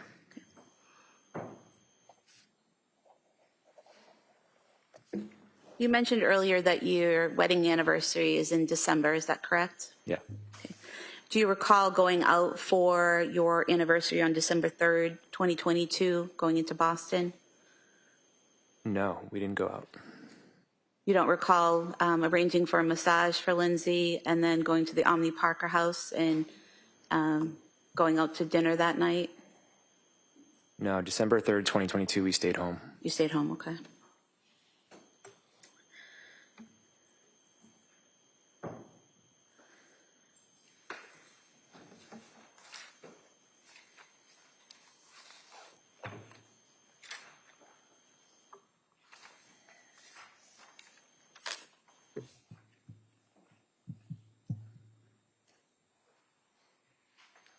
Showing you a photo of you and Lindsay. Do you recognize this photo? Yeah. And when was that taken? I'm not really sure. It wasn't taken on December 3rd when you were out celebrating your anniversary? In 2022? Yes.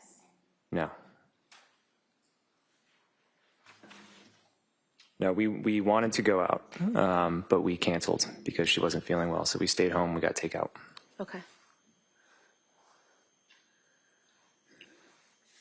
Did you also, on November 26th, 2022, go out as a family to get a Christmas tree? Yes. Well, probably. I don't know. But yeah, around that time, yes. Okay.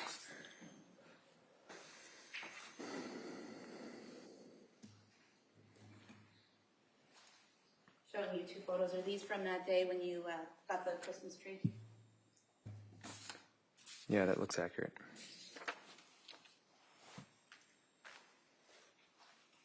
You could have the first photo with all 5.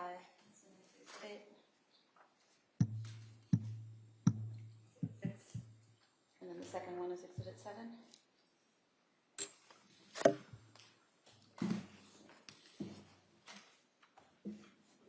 Exhibit 7.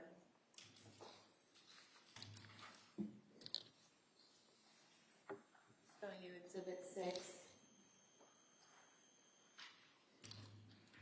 This is all of you at the tree farm. Yeah. And Exhibit 7, those are the kids. Yes.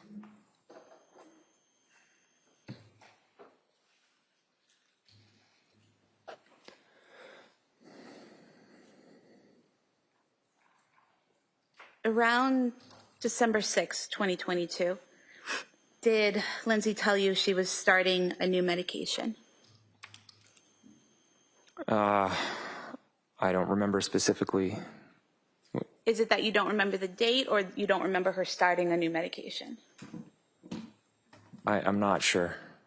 Do you remember Lindsay telling you at some point she was starting the medication Seroquel? Yes. Do you remember around what time frame that was? I thought it was before December 6th. Okay. And do you recall how she was physically after starting the Seroquel? Awful. How so? That was really where her big spiral started.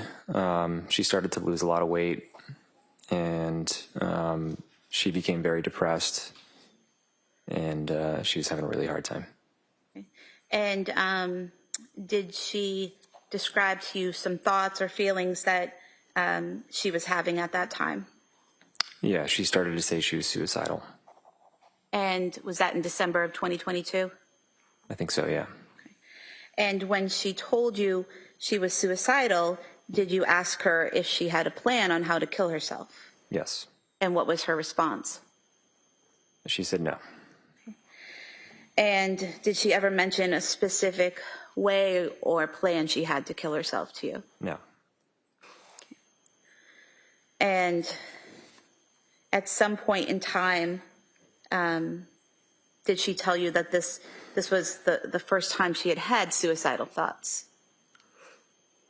I don't know if she mentioned it was the first time or not.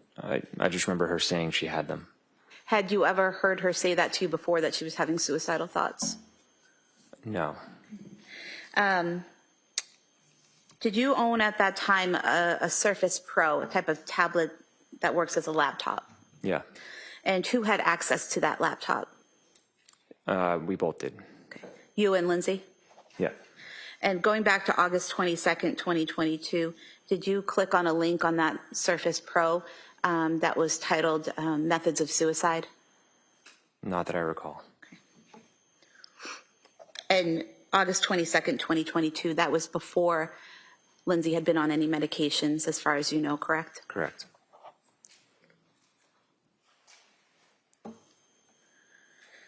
Going back to December, she's told you that she's having these thoughts. What's your reaction when she tells you that she's having these suicidal thoughts? I just wanted to support her. I asked those questions back to her, and her mother was coming up pretty regularly anyways, so we let them know, and we just try to be supportive. Did she also tell you at that time, at the beginning of December, that she was having some other intrusive thoughts? Yeah. Is that how she described them or how you described them, intrusive thoughts? I would say both. Okay. And when she told you that she was having intrusive thoughts, did you ask her what they were? Yeah. And what was her response? She described thoughts of hurting the kids, or them having some sort of ailment.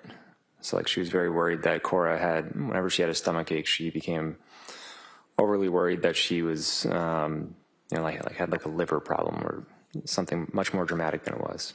Okay. But going back to that first part, she said she had thoughts of harming the kids. Is that correct? Yeah. And did she tell you whether or not she had specific thoughts of how she would harm the kids? No. And she didn't describe that as hearing this external voice telling her to harm the kids, correct? Correct. She told you she was having intrusive thoughts herself of harming the children, correct? Correct. And did you ask her how she was going to harm the kids? I didn't ask it in that way. It was the same thing. I said, do you have a plan, and is it disturbing to you? And she said no, and then she said yes. And let me go back for a minute there. You said, do you have a plan? And she said no. What was the second question? Second part of the question? I said, do you find it disturbing? Okay. And she said yes. And she described it as, really the way she was describing it as something that might happen to the kids. So it was more something might happen than she might do something. Is that correct? Yeah. And did she tell you how long she had those thoughts for? She didn't give a duration. And how many times did she tell you this, that she had thoughts of harming the kids? A couple times. And was that a couple times over the course of a night or two in December? Yeah. And as a result of her telling you this, that she had thoughts of harming the kids, what did you do? Her parents came up, and I think I asked her at some point, do you feel like you need to be kept away from them? And she said no. And then, it was very confusing because a minute later she was making them lunch or playing with them or, getting them ready for bed or whatever it was. So it was confusing in that she wasn't physically harming them at the time, but had these thoughts. Is that what you're saying? Right. I never saw Lindsay harm the kids. And did you also, as a result of these statements, suggest an appointment with nurse practitioner Gelada? It wasn't as a result of these statements. That appointment was set up because we were at her parents' house in Wallingford for Thanksgiving, and she just described how she was feeling on the medication, and she felt that she was addicted to them. Was that the benzodiazepines that she thought she was addicted to? Primarily, and then she was taking Seroquel at the same time, and she might have been taking Trazodone or Remeron, I'm not sure. Okay. Do you recall testifying previously that I called her parents to come up to stay with us, and I told her that I asked her who her doctor was because I was very concerned at this point. She was prescribed 10 different medications in just over 2 months, so it didn't make sense to me. And then you said, so after her parents came up, she said, I have a remote meeting with Rebecca Gelada, and you said, no, it has to be in person. Yeah, I felt like it had to be in person because I just felt like there was a disconnect. I felt like we could figure it out, whatever was going on. Mm-hmm. So it seemed like most of her telehealth appointments were pretty quick, and there just wasn't like a lot of attention. And were you present for these telehealth visits? Only a few of them, okay. And they were after that meeting with Gelada. Okay. And that appointment in person with Gelada was December 6, 2022, is that correct? That sounds correct. So the thought of harming the kids was after Thanksgiving, but before December 6th, is that correct? That sounds correct. Were you concerned for the kids' safety at that time? No, I wasn't. And why not? Because she wasn't showing any intention of harming the kids. And she told you she didn't have a plan, is that correct? Correct.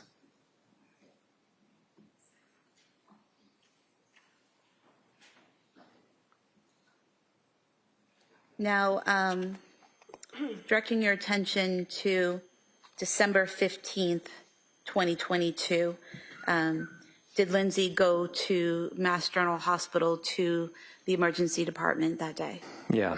Okay, and why was that?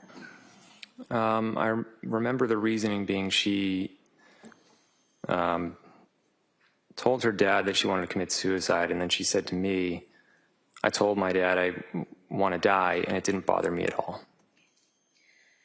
And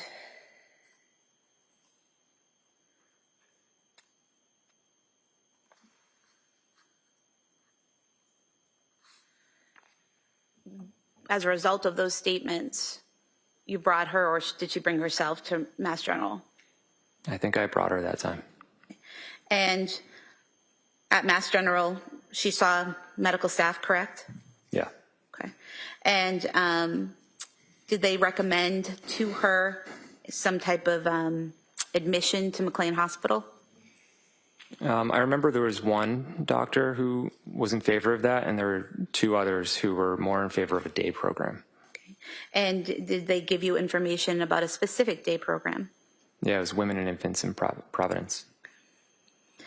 And at that time, when Lindsay was saying that she was suicidal, was she asked if she had a plan?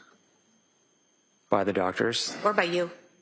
I was always checking in with her, and she never told me that she had a plan. I'm not sure what the doctors asked her.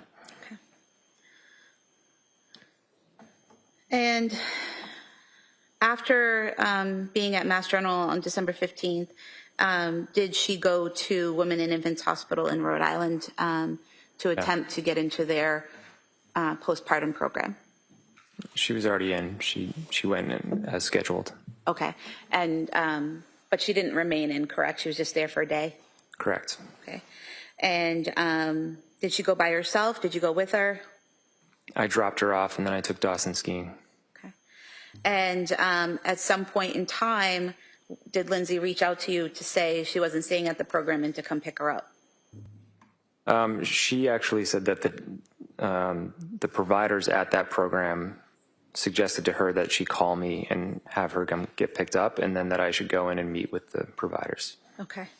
And then after you picked her up, she was no longer in the program at that point, correct?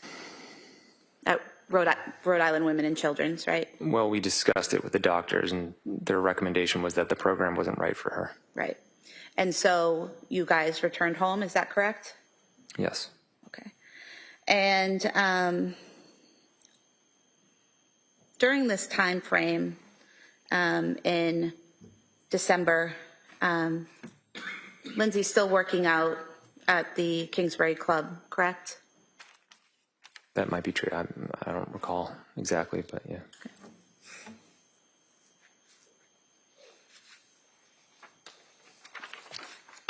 Do you recall her going to the Kingsbury Club on December 6th, 13th, 16th, 17th, or 18th?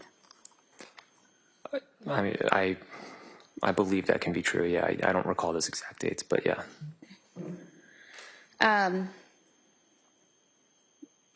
At this time when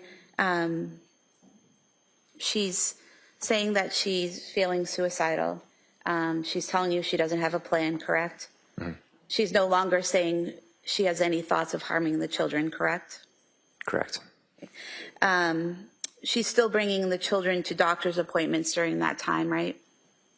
Yeah. Do you recall her bringing Callan and Dawson to the doctors on December 2nd when they weren't feeling well? Yeah. And then she was able to call the doctor's office on December 27th and make an appointment for Callan and Cora when they weren't feeling well. Do you remember that? Yeah. Okay. And take them to the doctor, I believe with you, correct? Maybe. I don't know. And then on December 30th, she was able to take Callan to the doctor that day as well and interact with the staff. Is that correct? Probably. Then you returned to Mass General Hospital, the emergency department, on December 31st. Is that correct? Yes. And why did you go back on the 31st? Because she was still talking about thoughts of suicide, and I was exhausted. I said, I think it's time to go to McLean. And we didn't have a diagnosis. So we just didn't really know what was wrong. And I think for me, I was hoping that McLean could really evaluate her and try to figure out the best path forward. Okay, so the path to getting to McLean was to go to the emergency department at Mass General and be referred to McLean. Is that correct? Yes.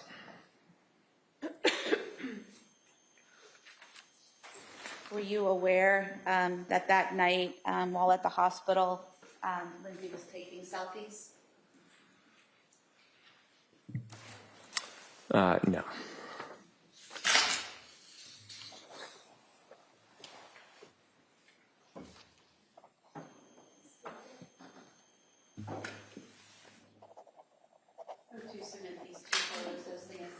Right, that may be admitted, or they may be admitted.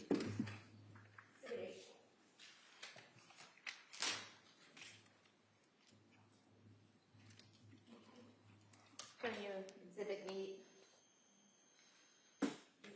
taking a selfie at the hospital, is that correct? Are you asking me? Yes. Yeah, I can see that. Yeah. And then the second page is just her legs in the doorway, is that correct? Yep.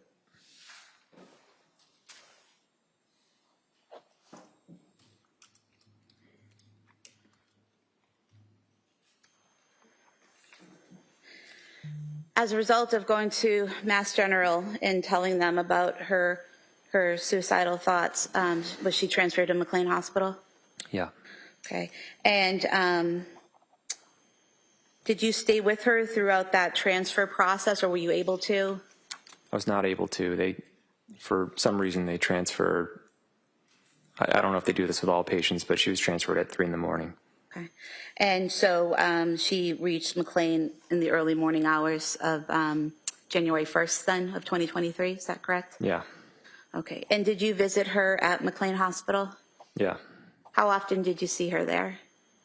I think I was able to go twice, or maybe 3 times. And do you remember, what visiting hours were or what hours you visited? I don't remember exactly, but it was, something like 2 to 6. And I think there were morning hours, but you couldn't just go anytime. You couldn't or could? You could not. Okay. And so you, out of the few days that she was there, 5 days she was there, you visited 2 or 3 times. Is that correct? Yeah. And while you were there with her, did Lindsay talk to you about the treatment that she was receiving at McLean Hospital? She told me about her experience. It didn't really seem like she was getting any treatment. Okay. Did she tell you that she wasn't really getting any treatment or wasn't getting as much care or treatment as she wanted? Well, I think by the 3rd day, I said, what have the doctors said? And she said, I haven't met with the doctor. The challenge was she arrived on a Saturday, and then I think Monday was an observed holiday, so she didn't see a doctor until Tuesday. So until then, she was coloring and playing with clay and going for walks. Were you aware that she was seen by a resident, a doctor, the first 2 days she was there, and then an attending on the 3rd day that she was there? No. Were you aware that she was seen by a licensed social worker, group therapist, and other mental health workers every day while she was there? Yeah, I didn't get any updates. Were you aware that she was offered one-on-one therapy by unit staff every day that she was there? No. Did you know that she participated in group therapy on January 1st for 45 minutes, a session about illness and symptom management? I was aware of some group activities. I didn't know the details of it. And were you aware that she participated in 2 group therapy sessions, one for 45 minutes and one for 50 minutes, one on self-compassion and one on illness and symptom management on January 3rd? I wasn't aware of the subject of any of the meetings now. Were you aware that she declined further group therapy and treatment in the afternoon of January 3rd? No.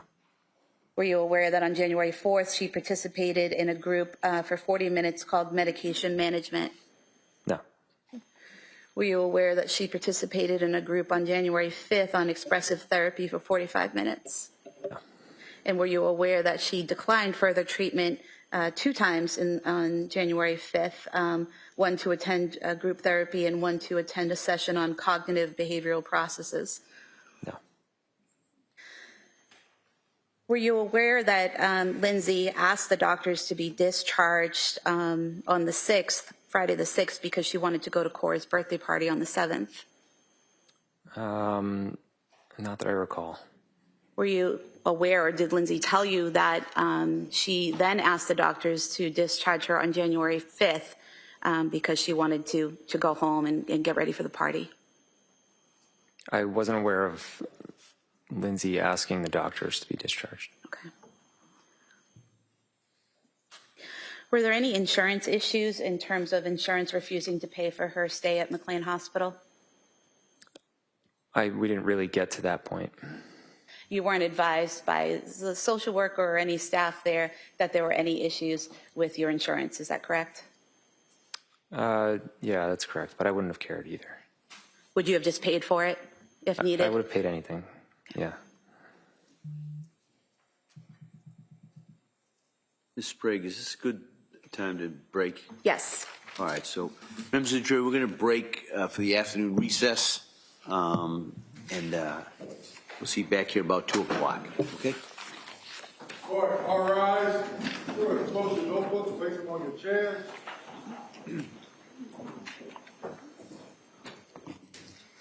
Follow me.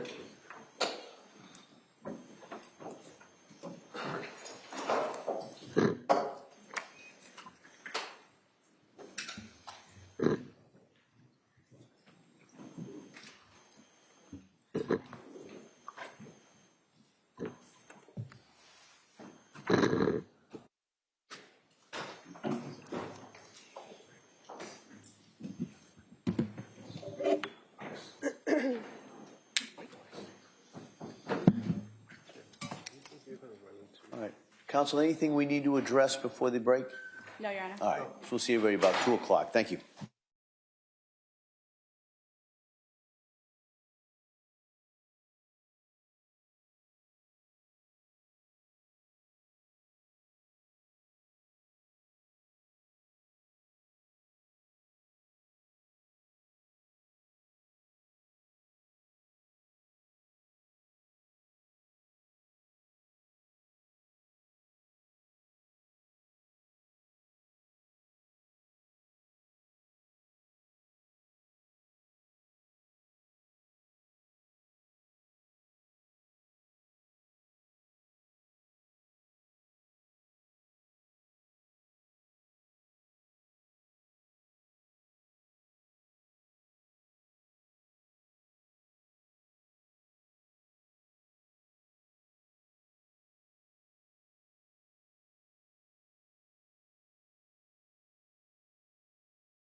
may be seated.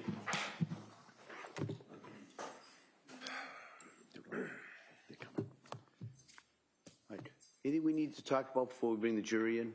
No, Your Honor. Did you want the witness on the stand now or after? Well, if we've got a couple of seconds, the jurors are coming in right now. If you want to have them take the stand, that's fine.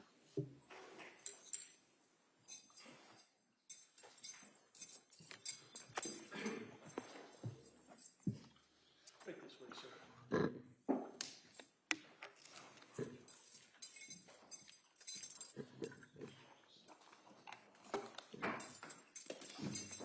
Nancy, you do appreciate you're still under oath. Thank you. You can be seated.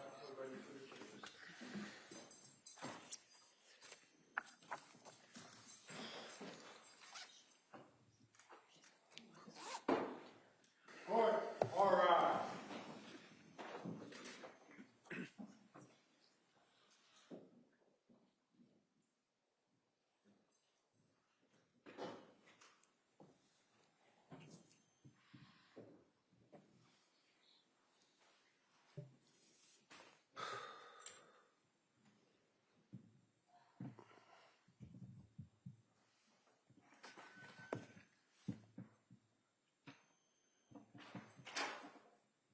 This court's now in session. Please be seated. Your Honor, for the purpose of the record, we return back to the trial in the matter of Commonwealth versus Lindsay Clancy. All parties are present, including the defendant. All right. Thank you. Thank you, members of the jury. Attorney Sprague? Thank you, Your Honor. Sir, before the break, we were talking about Lindsay's stay at McLean Hospital, correct?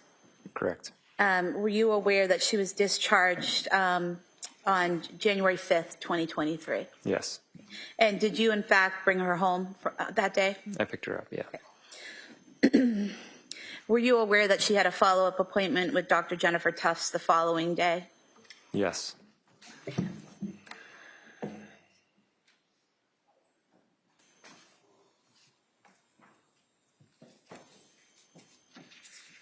want to show you some photos here of the children and just ask if this is a fair and accurate depiction of how they looked in January of 2023.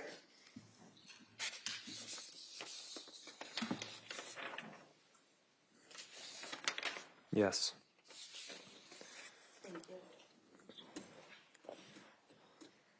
You could have them mark as the next 4 exhibits. All right. They may be marked.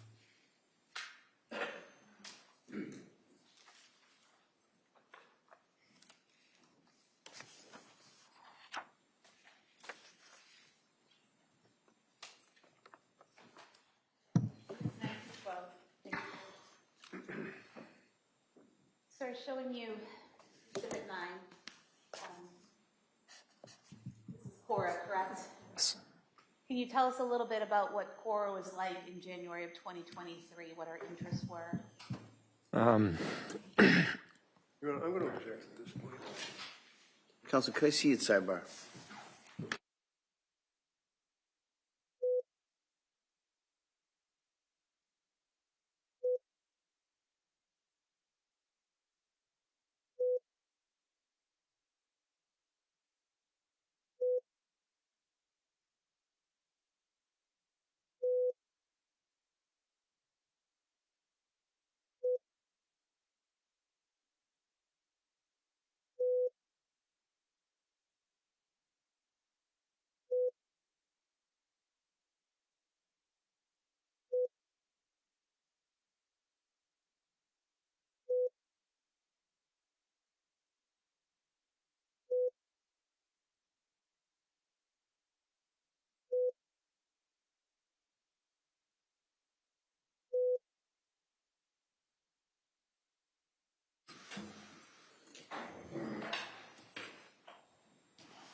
So, sir, if you could just tell us a little bit about Cora's interests at that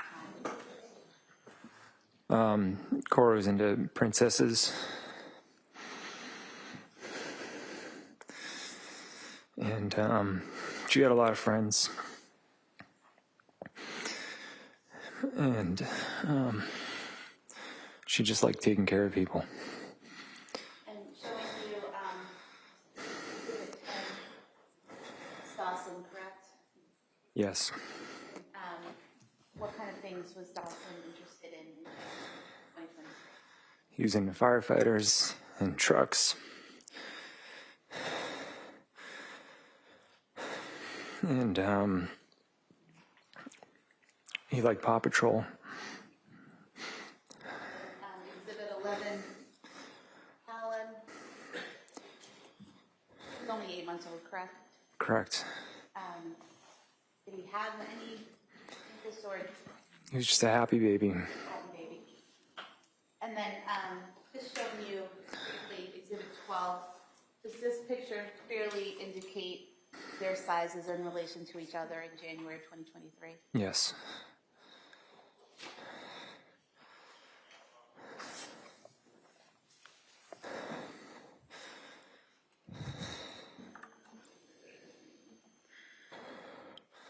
After Lindsay was released from McLean Hospital, was there a birthday party for Cora on January 7th, 2023? Yes. And who had organized that birthday party? I think we both did. Okay.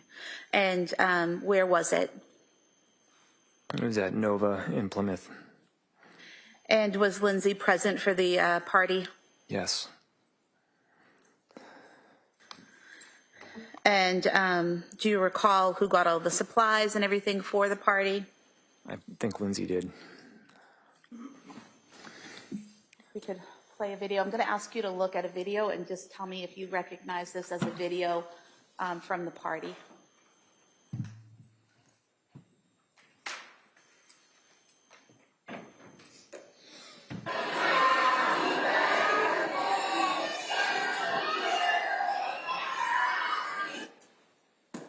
Or was that from the party? Yeah. And was that Cora seated in front of Lindsay while singing Happy Birthday? Yeah. And there's a second clip. Again, was that Cora and Lindsay? Yeah.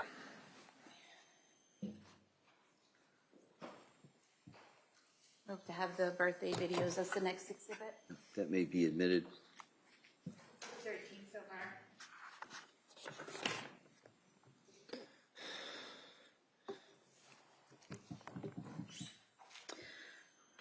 From Cora's birthday party until January 23rd, 2023, did you check on and check in with Lindsay?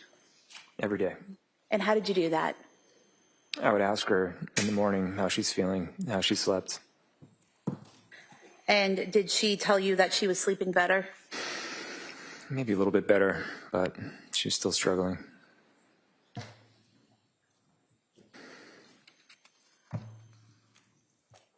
And did you ask her during that time if she had suicidal thoughts?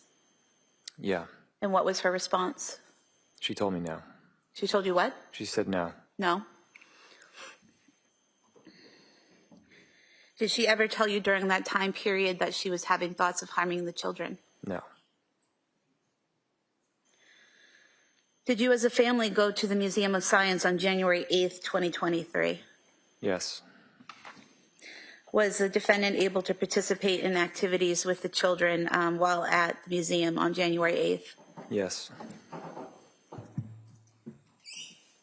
I'm going to pull up some photographs. Just ask you to ID or identify everyone in the photograph so that the jurors can follow their movements through the video footage in the video. So if I may, down here in the maroon colored shirt, It's Dawson. Dawson, okay. And in the red skirt, Cora. and in the gray jacket, Lindsay. and here pushing the carriage. That's me. And is Callan in the carriage at that time? Yeah.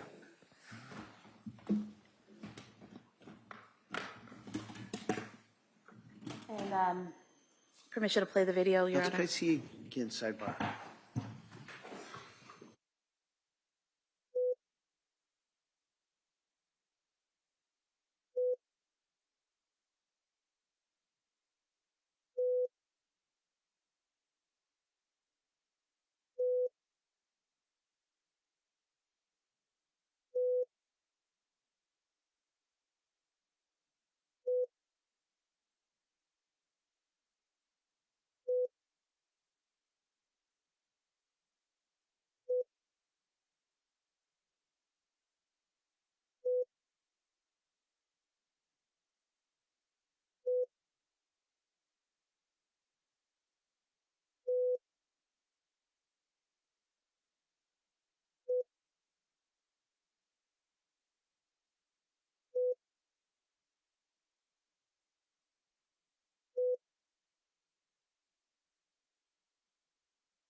And at this time, we'd move to submit the still photograph and the video pursuant to the discussion at sidebar. I'd move to submit the full video in as one exhibit for identification and the timeline video as the exhibit. Timeline. Did we, you submit a copy of that later? No, there's the full video that was provided by the Right. Museum of Science, and then there's a timeline that was created following the family through the museum. And we could get snippets from this video. Okay, that's fine. So for identification. Museum of Science video. Exhibit C, so marked.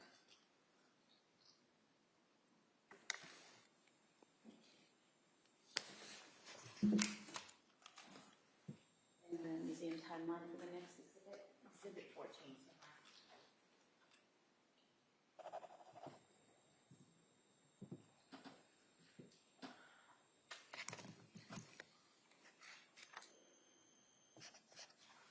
Sir, after going to the Museum of Science, well, let me go back to that for a moment.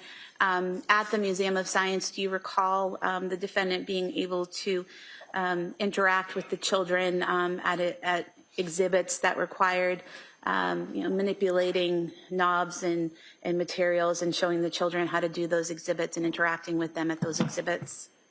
Yeah, Lindsay was always able to interact with our kids, even including at the Museum of Science. Okay. And then after your trip to the Museum of Science, do you remember going to the Charlie Horse restaurant with the kids and Lindsay? Yes. And how soon after the Museum of Science was that? Do you recall? I don't recall the exact dates. Okay. And what type of place is the Charlie Horse restaurant? It's like a family restaurant with games. And how was the defendant's demeanor at the restaurant?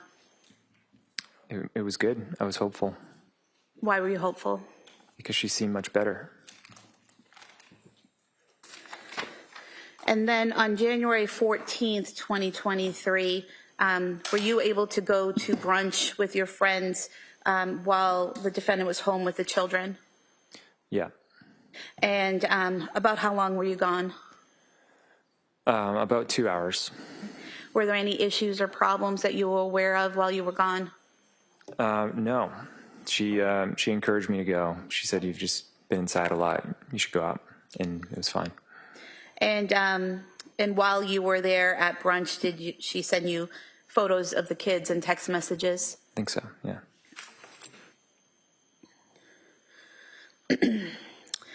Direct your attention to January 15th, 2023. Did you and Lindsay and the kids go to the Cape Codder in Hyannis? Yeah. And was there a water park there? Yeah. And how was Lindsay's demeanor that day? It seemed pretty good. Was she able to interact with the children and participate in the activities? Yes. I could bring up photos again. I would just like you to look at the photos to point out who the individuals are in the photo. So here in the dark shorts with the white band on the top, It's me. and then in the bathing suit here with the ponytail, Cora. and then in the striped swimsuit at the bottom. It's Dawson.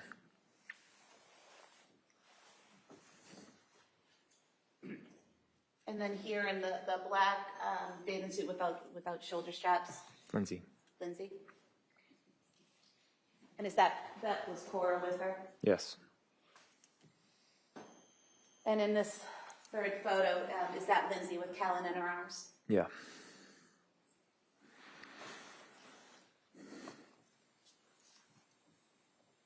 And that photo there, is that Dawson with the striped bathing suit? Yep. Yeah. We can go to the video with the court's permission. How long? I'm just going to go to certain clips. If we could start with from the beginning to 40 seconds in and play.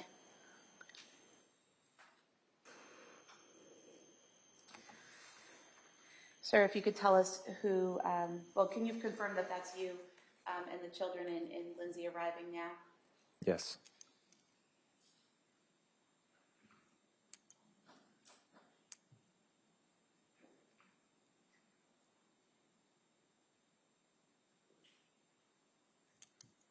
would that be Cora in the purple jacket with the pink boots? Yes. And Lindsay in the gray coat with the backpack? Yes.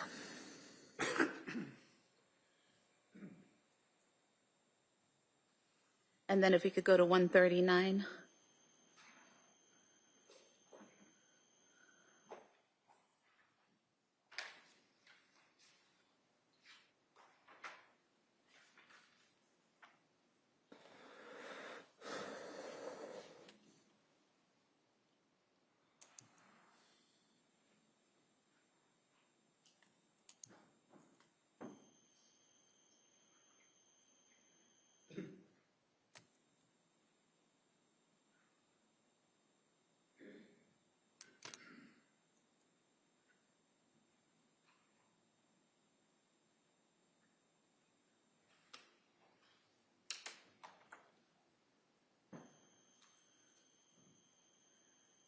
And during this time, are you waiting to check in and get your wristbands and all of that? Yeah.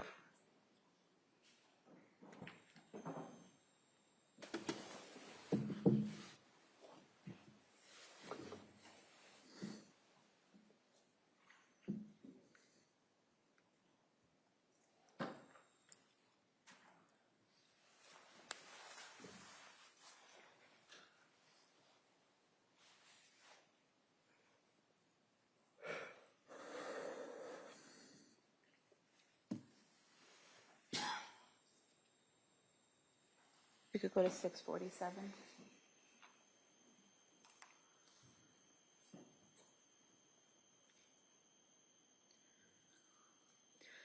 Do you recognize this play area? Yes.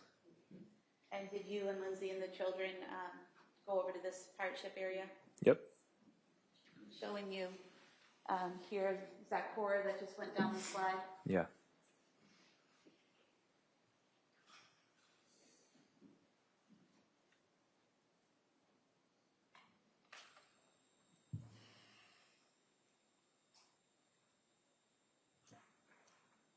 And is that you there by the slide? Yeah. We can go to 1122.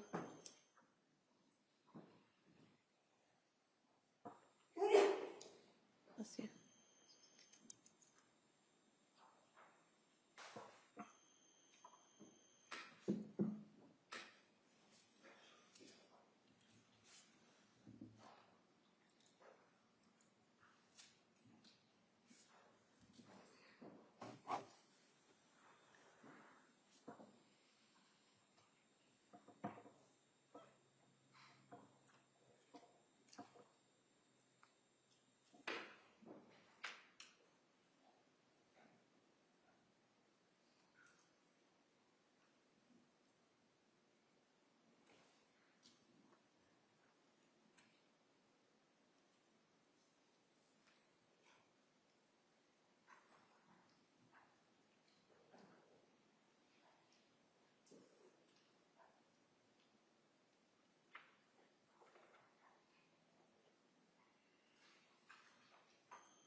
We could go to 1406.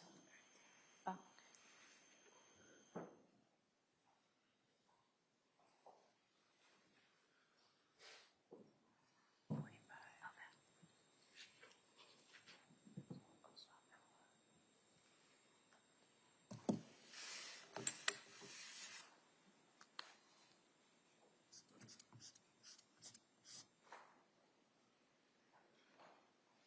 $16.25.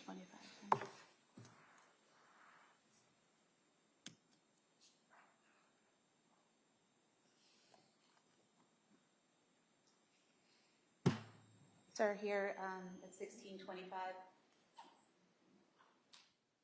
that Cora and then Lindsay that go down the slide together? Yeah.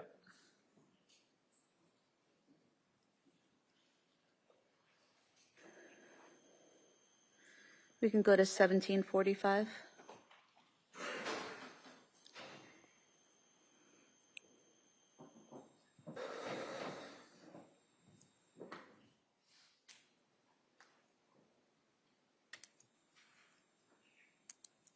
Got the same thing here. Yeah. So she's able to interact with Cora and the others, participate in the activities. Yeah. If we could go to 4753, please.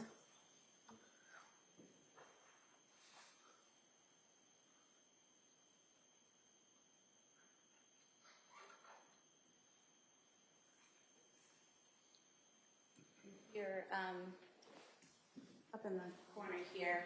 Yeah. Is this you and Dawson and Cora entering the pool area? Yeah. Lindsay was with Callan at that time, correct? Yes. So you were comfortable with her being off in a separate area with Callan while you were with Cora and Dawson that day? Yeah. Okay. That's all, thank you. I move to submit the card photos and timeline. Again, let me just see over here just briefly, just so I have that straight.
So to admit the exhibit with the guidelines at sidebar. All right, pursuant to our discussion, that portion may be admitted.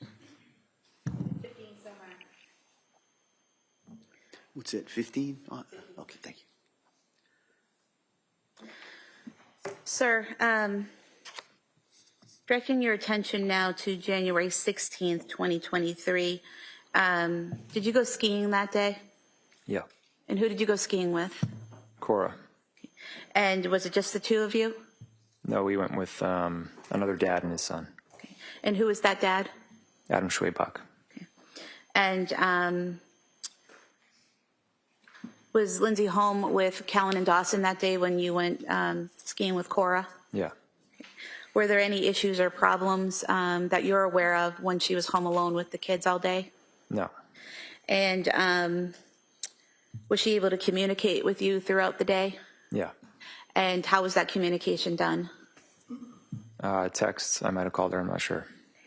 And do you recall texting each other back and forth photos of you with Cora and the boys at home and what they were doing? Yeah. And so she was able to take those photographs and send them to you without any apparent problem, correct? Correct.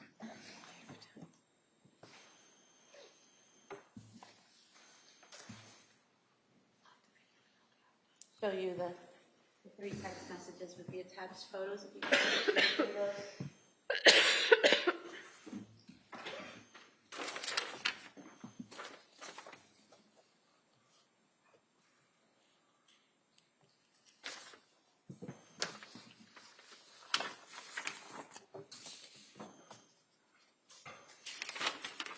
Yeah. Thank you.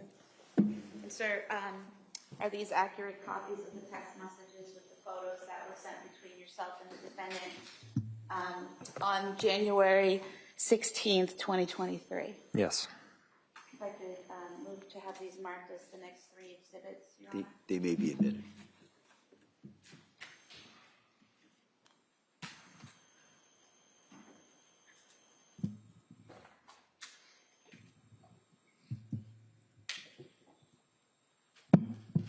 Exhibits 16, 17, and 18, Your Honor.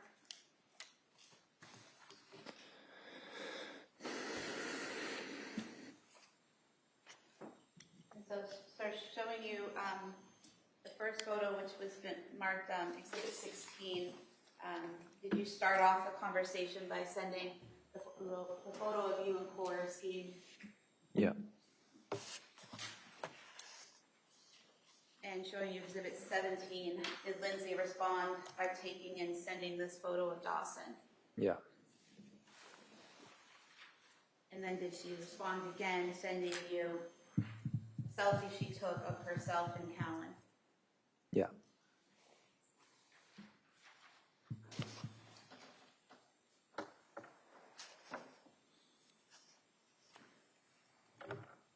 And you felt comfortable leaving Callan and Dawson home with her that day? Yeah. And why is that? She seemed to be doing a lot better. In what ways did she seem to be doing better? Her mood seemed better. She was more active, and she was able to partake in more things. She was also going to the gym during that time as well, correct? The Kingsbury Club? That sounds right. Yeah.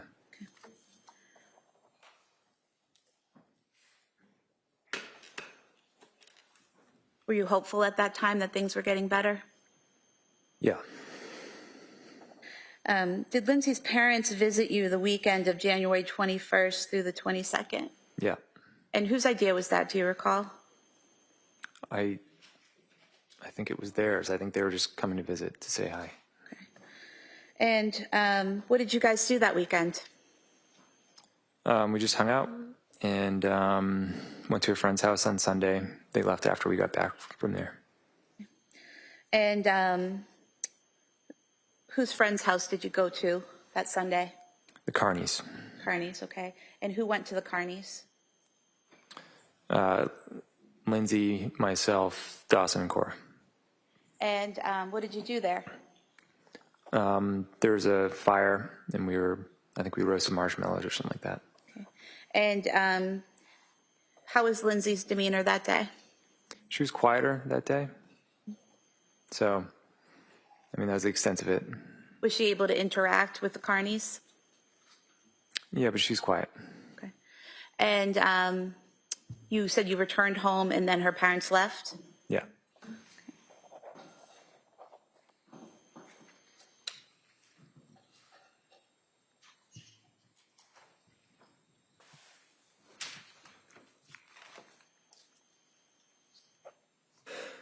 Do you recall Lindsay and her mom taking a picture together that weekend?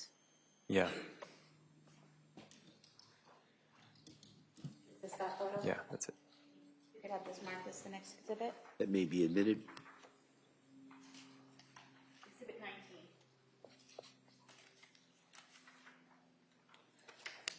19. And Lindsay seems to be doing better that weekend, correct? Overall, yeah. Were you aware that her mother had sent her a text saying something to the effect of, "I'm glad you're doing so much better"? I became aware of that later, yeah. And just showing exhibit 19.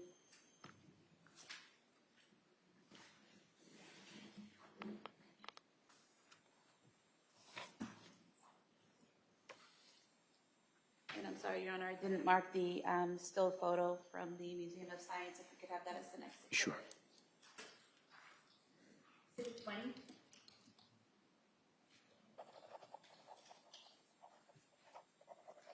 Thank you.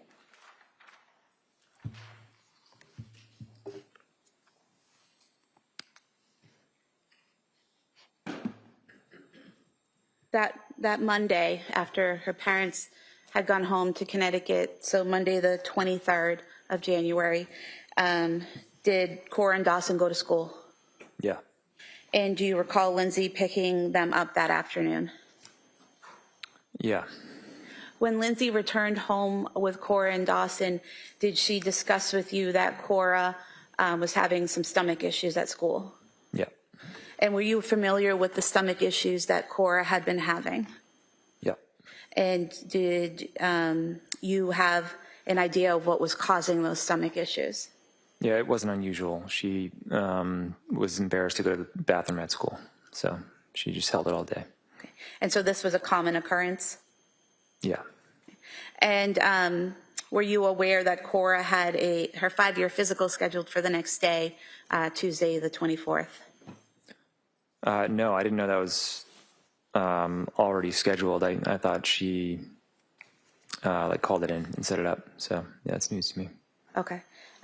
So would it have been Lindsay who would make those kinds of appointments, the physicals and all of that? She usually handled that. Yeah. Okay. And going to Tuesday, January 24th, 2023, were you working that day? I'm sorry, you said on the 24th? Yes, Tuesday Yeah. the 24th. Yeah. That morning was Cora's doctor's appointment at 8 a.m.? Yeah. And who took her to the doctor's appointment? Lindsay. And did anyone have to go with her, or did she drive herself and Cora there? It's just Lindsay and Cora. And you were home with the boys, is that right? Yeah.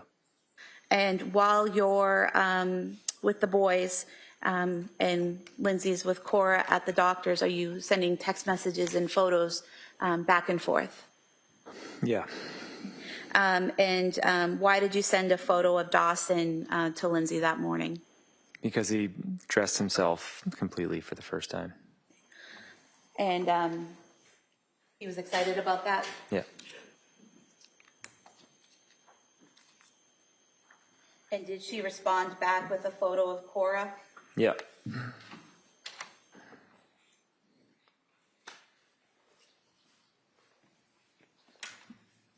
Are these the photos you sent back and forth? Yeah. I could have the photo of Dawson as the next exhibit and the photo of Cora as the following. All right, they may be admitted.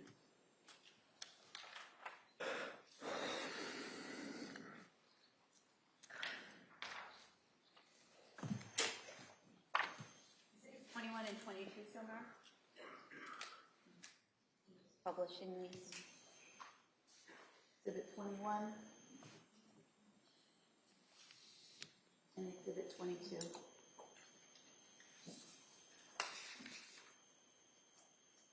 And while you were texting with Lindsay back and forth, were you able to understand her text messages?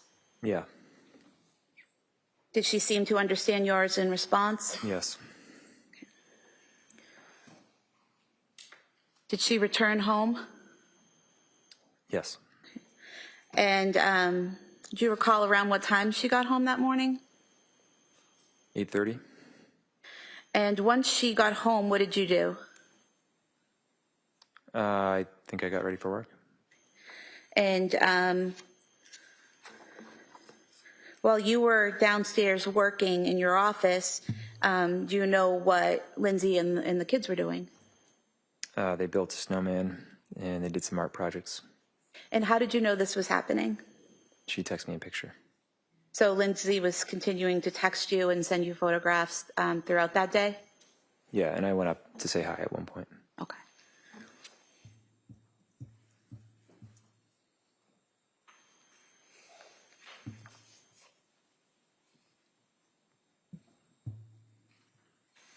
First, I just want to show you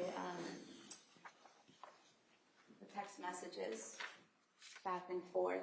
The text being on the right-hand side. If you want to look through there and just see if you recognize the messages going back and forth between you and Lindsay that morning or that day. Right.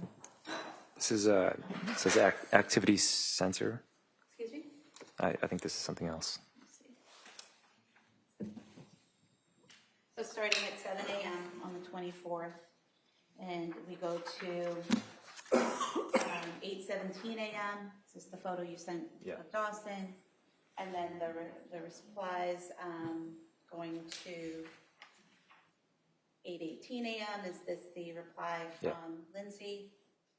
And then throughout the day, just messages back and forth. Up to the point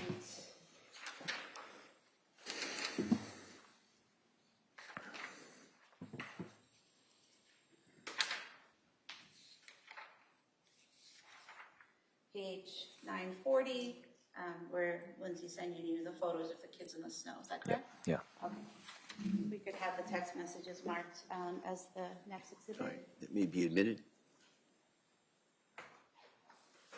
Exhibit 23.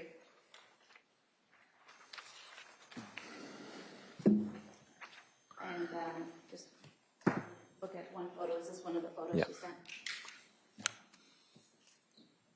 We could have the photograph marked as the next exhibit. That may be admitted.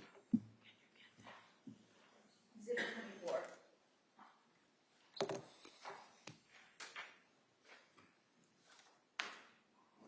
How often do you think or do you remember going upstairs that day to interact with Lindsay and the kids?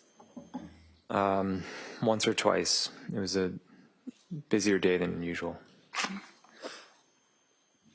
And when you did come up to interact with them, how was Lindsay's mood? She seemed happy. Happy? And how could you tell that? What was she doing?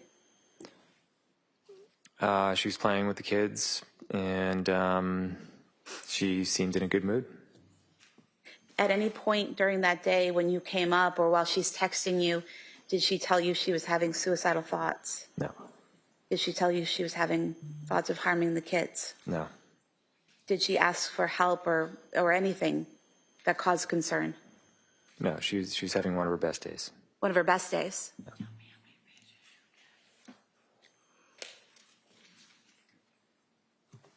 I want to direct your attention to 4:53 p.m. that day. Did you receive a text from Lindsay about dinner? Yeah. And do you recall what it said? Something along the lines of, do you want to get takeout? I haven't planned anything. Do you recall it saying, any chance you want to do takeout from 3V? I didn't cook anything. It's been a long day. Yeah. Had you been to 3V restaurant previously? Yeah. Alone or with the family? With the family. And approximately how many times had you been there to eat? Probably 3 times. And so you had all gotten in the car and driven from your home to 3V restaurant in Plymouth approximately 3 times? Yeah, sometimes we were already out somewhere, but yeah. Okay, but been there 3 times. Yeah. Had you ever done takeout from there before? No. Where would you typically do takeout when you were going to do takeout at home? The Chestnut Grill. I think another one was West End Grill. Were those closer than 3V to your home? Yeah.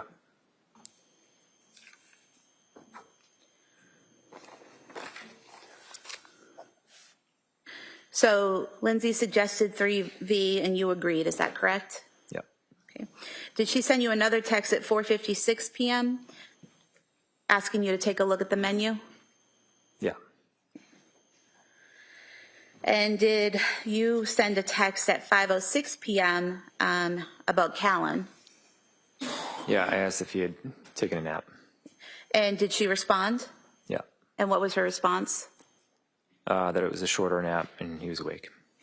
And at that time, did you also send a separate text asking what she was getting at 3V? Yeah. And what was her response? I don't remember what she ordered. Do you recall a Mediterranean power bowl? Yeah, that sounds right. And did she ask you what you were getting? Yeah. And at 5:08 p.m., did you respond? Yeah. And what did you tell her? I forget what it was. Do you recall scallop and pork belly risotto? Yeah. That was it? Yep. Who called in the order to 3V? Lindsay. Once the order was placed, what did you do? I came upstairs. I took Callan for a minute, and I rocked him by my knees, kissed Cora on the head, and I said, I'll be right back. And what was Dawson doing when you were leaving? He was eating chicken nuggets on the couch. And do you recall if he was using a bowl or a plate? It was a bowl.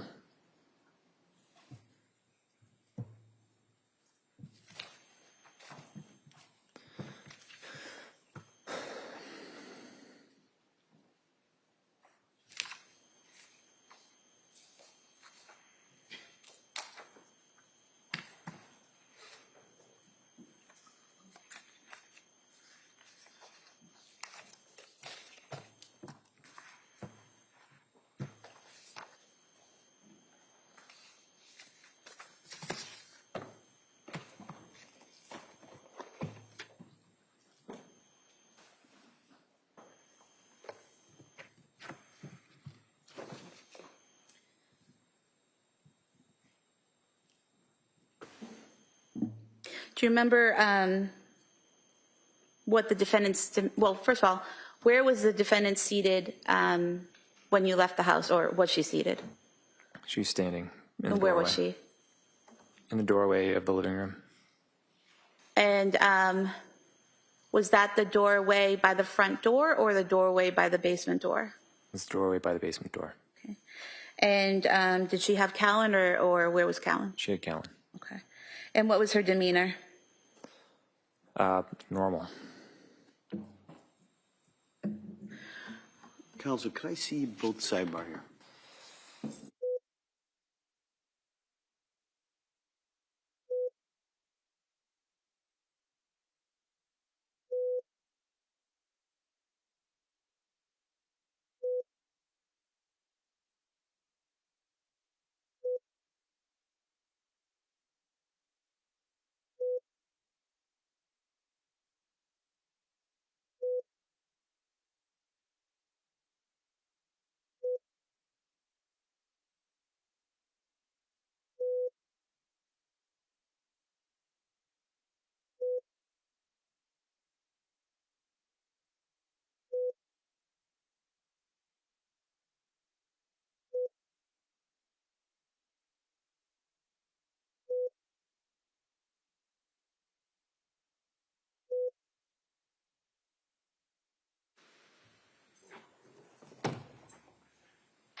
All right. Members of the jury, we're going to break at this point for the day. All right. So what we're going to do is I'm going to excuse you till Wednesday morning. All right. So you don't have to come in here tomorrow.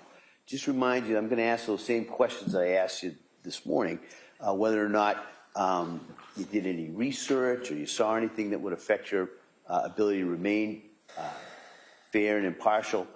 You have to still keep an open mind. So don't do any research. Don't talk about this case with anyone.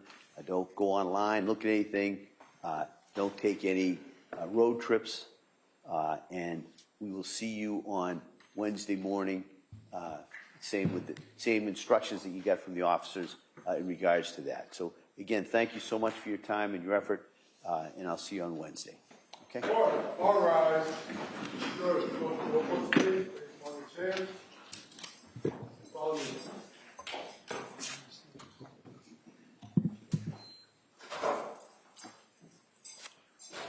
You're all set.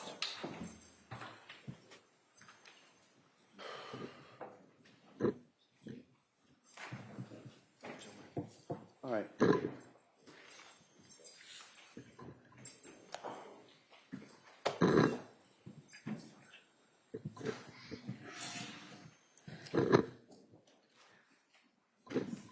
Jurors of excellent before this court's in session, please be seated. Counsel, anything else we need to address before Wednesday? I'm not sure if you want to discuss the view. Oh, yeah, let me see it, Counsel, over here.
All right.